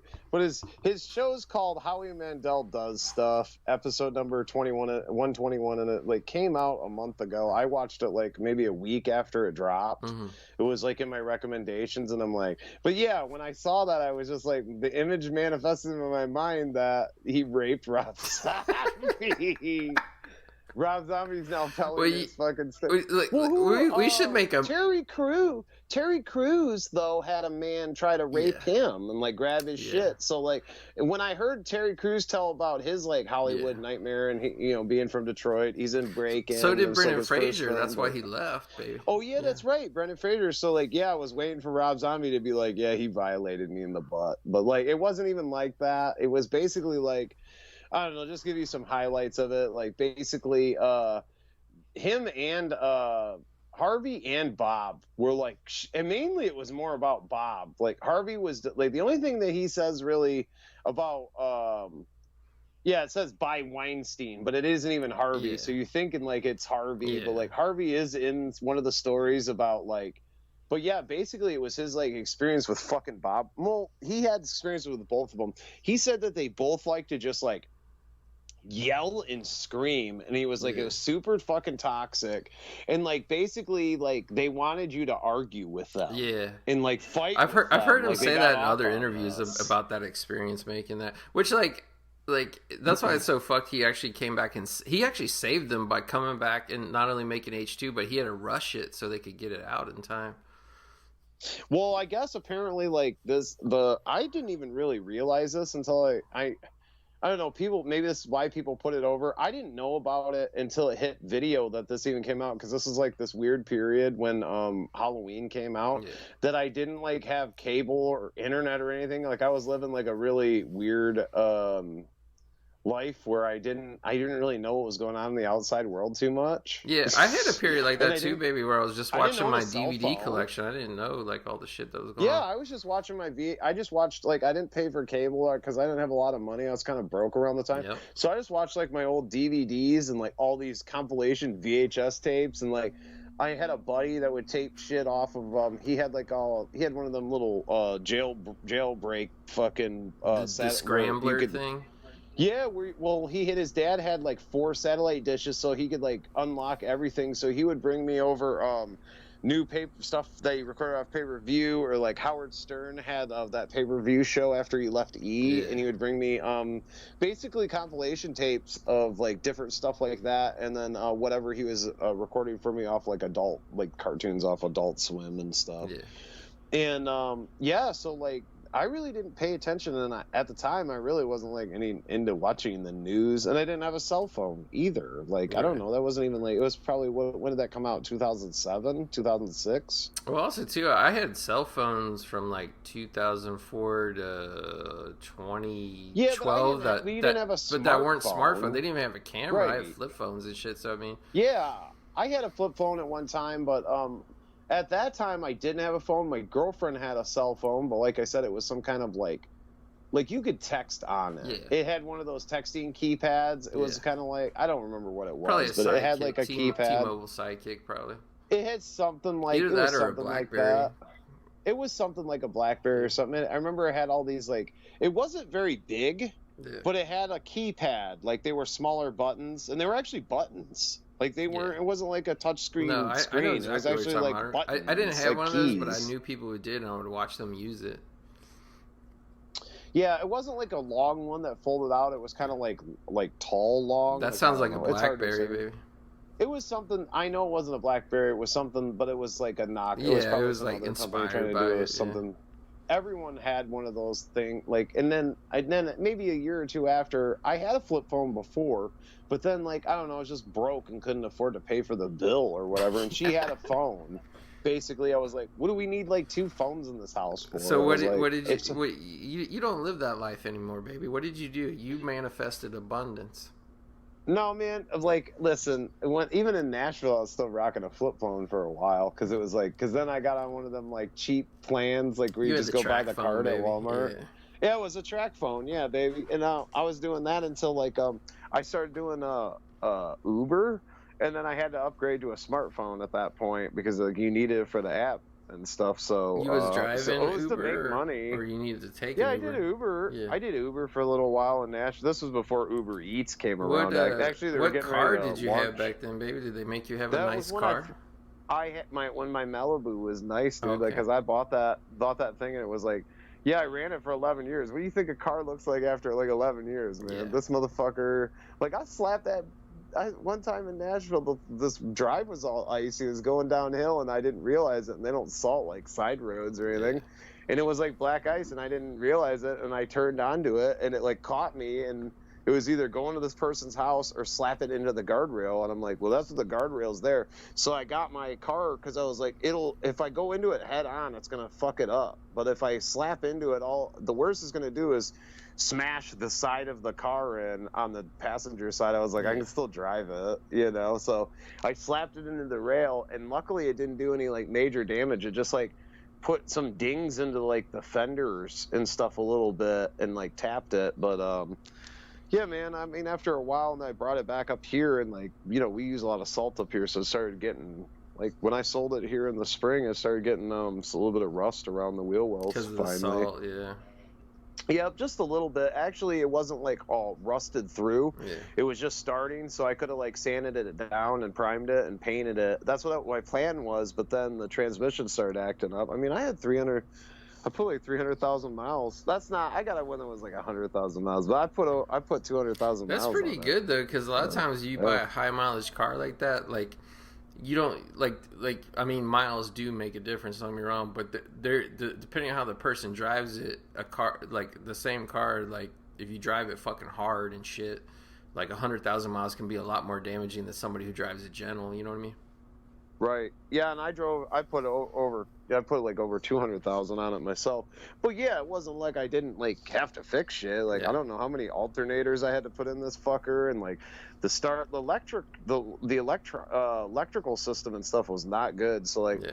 I probably put like 4 or 5 alternators in this thing. It could have to do with buying aftermarket, like cheaper parts and stuff, and then I had to put a bunch of I had to put 2. I actually put the original fuel pump in it that they would have put in there that when they manufactured it, and that one, luckily it was still under warranty. It went out after 6 months. Damn. But I had to pay the mechanic to pull it out of there to take it back to the parts store, and then because that thing was like $800. Jeez. So, but yeah, I mean, I put 2 fuel pumps in it. Like, but what I always said, once the transmission started acting up, it was time to, because that's like $3,000. The thing's not even worth that anymore. Yeah. And it's just like, nobody's putting a 3,000. So it started acting up. It didn't like totally die on me. Like, the guy I sold it to, he was like a scrapper, and I was like, hey, that still runs and drives down the road. I'm just saying, like, I think that's getting to the point where, like, who knows, I could have drove it for like a few more, you know, maybe 6 more months or something, but me driving a lot for work, it was just like, it's not a good idea. I was gonna keep it as a secondary car, but it was starting to look kind of shitty. Yeah. But back when I drove Uber, baby, it was like, it looked good. I just like got it, like I'd only had it for a couple of years, and it was in pretty good shape, and yeah, it looked decent. I wonder if you can drive like more of a shit box if you drive Uber Eats instead of regular Uber. Yeah, because you're not picking up people. You're just like, you kind of want a shitty car because all the greasy food you got to be driving around, and like, baby, that shit leaves stinks. Well, I think they go and get groceries for people too as well. So. Yeah. Try and put. I don't even want to take the grocery shopping gigs, dude. I don't want to go get your fast food. And then I seen some of them pissed off girls. Like, I saw this one chick. It's always girls. They were like, no tip, and the bitch was like, oh, or maybe it was a dude, and he was like, oh, no tip, huh? And he took it and just started swinging their food and fucking threw it into the ground and let it explode, and they were like, what the fuck? And I'm like, yeah, that's like, I don't even want to order from these people. No, I don't do that shit. Come to my house. Yeah. I'm gonna go get it myself. I don't need to give you a tip. Like, no. I don't need to deal with your craziness. And like, some of them will freak out. They're like, oh, you only gave me I drove 90 miles and you only gave me like, I get it too. Some of them are driving like, if you're living in a rural area and you're doing that shit, like you might drive 60 miles. Well, there is that one where that chick was like, I'm not giving you your food because you didn't tip enough. And the guy's like, I tipped you $8. And she's like, that's not enough. She's like, I drove 30 minutes, and he's like, that's not even, like, he's like, the restaurant's not even that far away. She's like, oh, she's like, so I'm like, it's just like, I don't want to fuck with that. And like, the few times we did it was I think twice we did it with Little Caesars, and because like when you order Domino's, you get like an actual Domino's delivery person, and they do have delivery. Yeah, Little Caesars was all like, oh, we got delivery now, so we ordered it, but they don't really have delivery. They just do like Uber or DoorDash, whatever it was. And it was like the pizza came, the box smelled like cigarette smoke. It was super fucking late. It was like took an hour and a half to get our pizza, and it was cold as fuck. And I was like, what was the point of this? Like, baby, that would have been me. I'd have been smoking over your fucking pizza box. There would have been ashes all over it. I would have fucked the damn butt out right on the top of the box, and then like, I was here in 30 minutes. Yeah, but there's like a hole burned into the top from you put your I'm cigarette here butt an hour on and it. 30 minutes. It sucks. Yeah. Give me a $30 tip. And then a couple months ago, like whatever GPS their app uses or whatever, I can't remember if it was Uber or DoorDash. We got 3 days in a row. We got all of our neighbors' food delivered to us, and we're like, "What's going on?" Did you eat it? No, like we kept it, and like the guy came the next day. First night it was Taco Bell. It was already paid for. Yeah, well the first night it was Taco Bell, and then like the second day it was like some Chinese soup or something. And like it was during the day, so the girl was out there. And we're like, "Hey, here's your Taco Bell too. Like, I don't know if you want it. It's just been sitting out all night, whatever." But like, and the delivery guy was telling her, like, "Well, the app is saying delivered here," and it's like, "Do you not have like their address? You can look at the number, fuckface." And the guy's like, "I got to put it where the app says to put it." And I'm like, "What? Like that's fucking stupid." Like, I don't know. I've worked this company I was working for before I went off solo. Like we ran pretty much like remotely through an app. We did have like meetings and like went and got like supplies and stuff or whatever. I've always done that, but they try to do it like fairly remotely and like have you go in and get stuff from places so they don't have to be too hands-on. Anyway, yeah, you'd have to be smarter than the fucking app because it would tell you, "Oh, you have arrived, motherfucker," because I'm looking at the address and I'm like, there's no house here, obviously. So then you got to drive around old school and stuff. Yeah, like these kids that are working in this gig economy, they're just not like smart. They're not. They've had everything spoon-fed to them, and they're like, "The computer said," yeah, I don't give a fuck what the computer said. You got to be smarter than that thing because they're not really that smart. That's why if we're going to like hand over this planet to AI, well, I'd be worried because it's dumber than the dumbest teenager out here right now. I know. Like, that's why I feel like if even if you have a basic ass job, but you can do it really well, like they should be paying. But nobody rewards like good fucking, employees. They're always like, "Oh, we'll just get rid of you and save money. We'll get somebody shitty who does the job shitty and loses us money." Right. It's like, and it's like they just want to pay people to just show up. Yeah. It's like, shit, if I didn't really have to work and just show up, I'd have been doing that the whole time, baby. If you were going to just pay me to show up, like, I'll just show up and be the shittiest worker ever. I'll be like smoking cigarettes on the job, like right there in the building, and like. And the boss is like, "But look at the payroll. He works so cheap. He doesn't do anything, but he works cheap. We fill out the payroll. He works cheap." It's like that's all they fucking care about. But it's like he's not even here. Yeah. It's like he does zero. You don't understand. He actually gets in the way because he holds shit up. We give him stuff to do. He doesn't do it. Then we have to go back and redo it. They're like, "But you don't understand." Like that's the attitude they have. They're like, "Oh, but it's so cheap." Goat's like that's like the basically summed up my career at Target. Yeah. Or Best Buy. Yeah, or whatever. I worked at Target for a day and a half. Yeah. And then we walked out halfway through the day and went to a strip club. Yeah.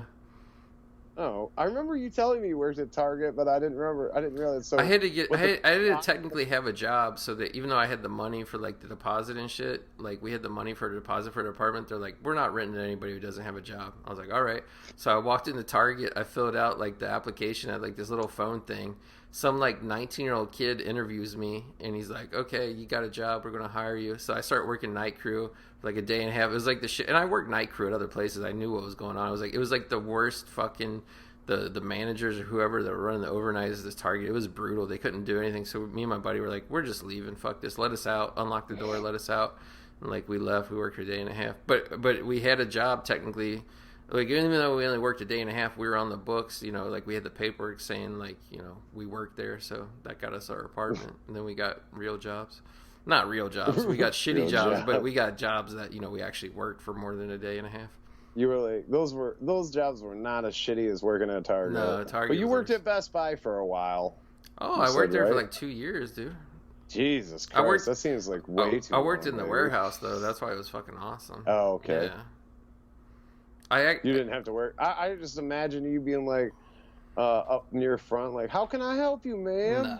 It's like, and every time it's just like, unless you're buying like an appliance or something, like, I'm in here to buy media. The fuck do I need your help for? Yeah, you like, don't. Go away. I don't need you to help me pick out a movie. Can I help you pick out a movie? No. What is this, a video store? Yeah, like, I worked at a video store for 2 years, so I did customer service there. I worked at Toys R Us the first year. I worked like stocking crew, and then I needed to get more hours, so then I started doing register. And, like, I won't say it sucked, but because it was just more like people just walk up here and you just take their money, you know? Like, I didn't really have to, like, help anybody or anything.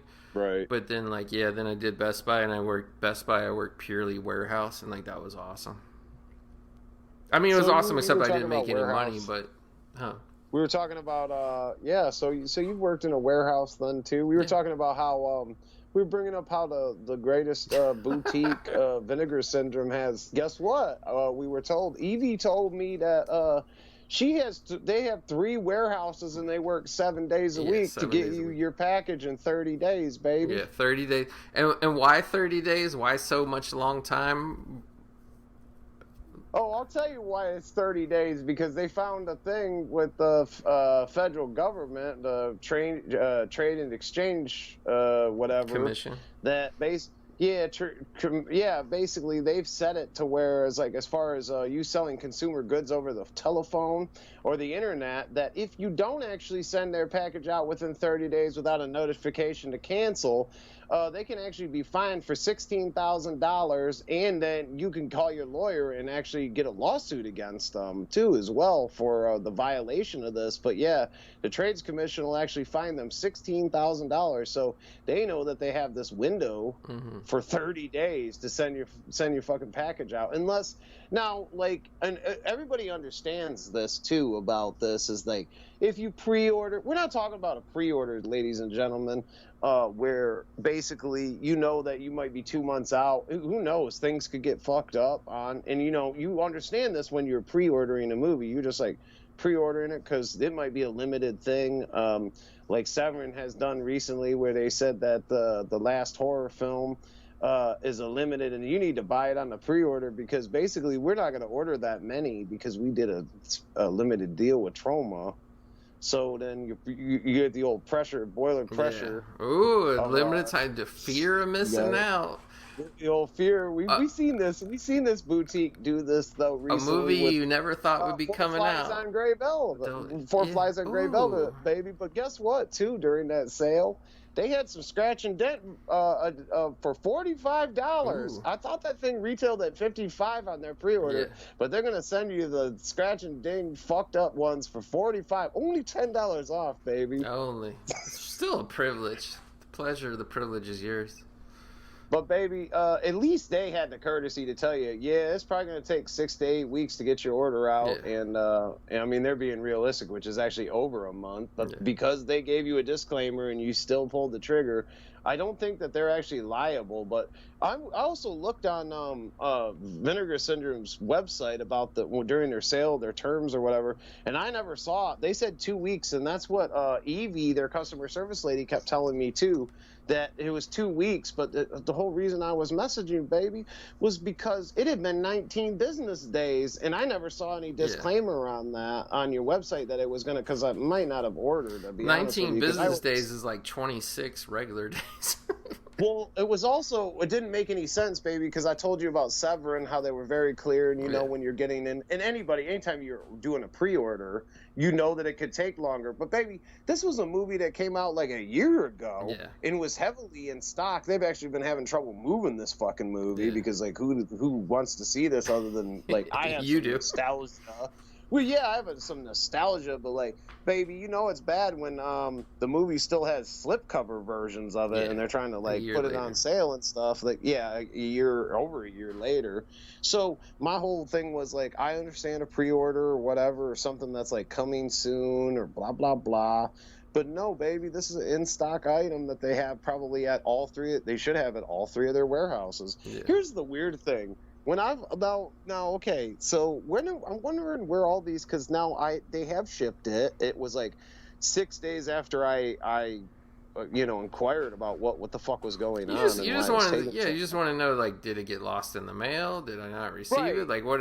No. Oh no, you could look at, now they have a portal thing on there. You can look at it, and it hadn't even been processed, baby. They hadn't even processed. They didn't even look at my order. They hadn't even looked at it or anything. Or did anything to get it in motion. They're like, hold tight. Days. We got 3 warehouses. We got 30 days before we have to lift a finger. Let me ask you a question, baby. You've ordered from them before. Now, here's my question, because it keeps coming from the same location, weirdly. Yeah. Now, I'm thinking, okay, maybe because I'm near there, maybe yours comes from a different. But is your package coming from Bridgeport, Connecticut? Yeah, that's where it always comes from. Always. Where the archive's located? So they have 3 warehouses in the same fucking the same town. In the same that they're so successful that they bought all the warehouses in Bridgeport, Connecticut. Baby, does that make sense? It Usually makes when you boast about having multiple warehouses, you want to have those warehouses scattered across the country so that people could get their packages quicker, right? Baby, like you have one on one side of the country and another one that, like, you'd have one. Like, it would make perfect sense that you'd have one in New York and one in California. Yeah, you spread them out, yeah. But yeah, you spread them out so you can cover both ends of the country. But baby, they got 3, so they could have like one. I mean, pretty much Connecticut's pretty much over on the East Coast, so you got the Bridgeport one. Then it would make sense you had like a one in California, and then you got like they couldn't afford one in California, but they could do Nevada or Texas easy. Right, something on that, near there. Right, baby. But you'd have them like scattered. You wouldn't have all 3 warehouses. No, I wouldn't have them in the same city. Town. No, but they have to. Baby, it's in the same town. I can't imagine. Let's look up the population of little Bridgeport, Connecticut. I can't imagine there's more than 10,000 people there, baby. Baby, I ordered Avatar: The Way of Water 3D on a Monday. And I had it that Friday from Best Buy. I know, when I order off Amazon, and people tell me all the time, like, oh, why do you order off eBay? Oh, that's because I get it in like 4 to 5 days. Yeah. There's like that rare time it may take a week. Yeah. Usually when it takes a week is actually when I'm ordering stuff from sellers out in California. It will take a week to get here. Okay, so Bridgeport, Connecticut has about 148,000 people there. That's quite a bit, but it ain't like it's a big city or anything like that. That's a pretty good sized little burg. Yeah, definitely. But this doesn't make it. It's not like a major city. Like I could see, okay, I'm in Chicago, or I'm in New York City, or I'm in Los Angeles, and you've got 3 warehouses, baby. But right out of that. By the way, I just like that you gently reminded them, like, hey, maybe something happened with my order or something on there, and they said, no, we do business the right way. We have 3 warehouses. It doesn't matter how many employees we have. It's always going to take 30 days to ship one single movie. They said that it didn't matter how many movies because I thought maybe they were like, oh, well, you didn't spend that much money, so you're not top priority. But she told me, baby, it doesn't matter if you order 1 movie or 100 movies. It's going to take 30 days. Yeah, exactly. But yet I look at all these people on YouTube, the influencers, doing videos. The influencers. Yeah, and they got like some of them might only have 10 discs or whatever, but they've already got their boxes like 2 weeks before me. But somehow the influencer, if you got a popular outlet where you can be advertising the sales for them and announcing the sales on sales day, and when they send out the email, somehow those orders get processed real quick. But how dare you, sir, with your measly fucking whatever you have. 1 Blu-ray. Well, I know it's a shame to you because you're like, baby, I'll never buy just 1 Blu-ray. And I'm like, you know what, I also have a response too, and I put this in my email to him, and maybe some people be like, I can't believe you said that. But yeah, Bat had the balls to say that I would have bought more movies, but like the titles are just so subpar, and they're overpriced. And it's like I was like everything I wanted to buy I bought 2 years ago. Like you don't release that much. Like there is a few things, but we got to wrap this up, baby. We're coming up on 3 hours. Let's keep it under. I know. I figured we had to do that. I figured I had to say something about this one of the greatest boutiques in sliced bread. Say their name, baby. Because we kind of jump back and forth. I don't even know if people really know who we're talking about, baby. I'll just tell baby. Yeah, I talked about Severin. Severin. We've seen some things with Severin too, so there was a little bit about Severin, but we're talking about a mighty yellow-legged logo girl, the fist-legged the yellow leg, the wholesome company that doesn't sell pornography anymore. Well, no, they as of this month, as of July, they will be. You will have to get that through another third parties. It will not be on there. It'll be another sub boutique label. The sub boutique is going to take 78 days to ship your pornography. Yeah, that's what I'm worried about that, because sometimes I do like to peruse this particular company. The Trade Commission, they don't get involved in pornography disputes. That's true. They're gonna have like this weird thing where they could probably rip customers off, and like the authority's gonna be like, "Oh, it's porn. We don't want that out that's there." Interesting. Anyway, the wonderful company is the wonderful company. That also their brick and mortar store is the Archive is Vinegar Syndrome. So. The syndrome of vinegar. Always put it. Well, they also we were just talking about this, how they just keep giving us this old mom and pop, grandpappy's old fucking, the little engine that could company. Yeah, and they're not anymore. Like, these guys are raking in millions a year now. I'm sure they are doing like massive business, and that was kind of my whole point. Is like, that's how they brought up, actually, because I said, why can't you guys hire more workers like around these times? They were highly offended when you suggested that to them. Oh my God, that's when I was told that they had 3 warehouses that apparently are in Bridgeport, Connecticut. I also feel like when this company actually tells me they have 3 warehouses, for some reason I get this vision that they have 3 double wides. 3 bedrooms full of movies. 3 double wide trailers, warehouses.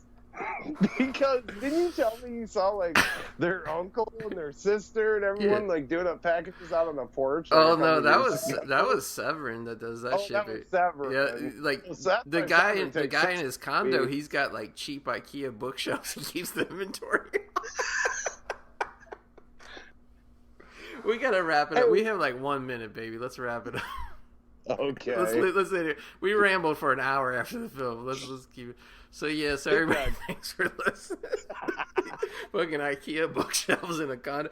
And dude, when they put the orders in the boxes to ship them, like before the guy comes picks them up, they're on the guy's porch. Like, it's not even a balcony; it's a porch. Anybody could come and lean over the railing and grab your order. It's still a package. That's maybe why you haven't received your Severin order. Your Severin $60 porch. I will give them credit, man. They put out. I remember the first release, and this is like the only release I bought because I wasn't following them, but I bought Hardware. Yeah, Hardware is my Richard first Stanley, one. And I basically, my whole opinion on Severin was like, hey, anybody that puts Hardware out's cool in my book. Yeah. And I just thought it was, I thought they were a hip company or whatever. But hey, they don't deny being fucking mom and pop, though, baby. They don't. Like, I mean, I've seen the photos. Okay. All right, let's wrap it up. Everybody, thank you so much for agreeing to do Dazed and Confused. We have 40 seconds left. It was so much fun. Thank you. Listeners, thank you. If you stay for the bonus hour, I appreciate it. We'll see you again in the movie graveyard.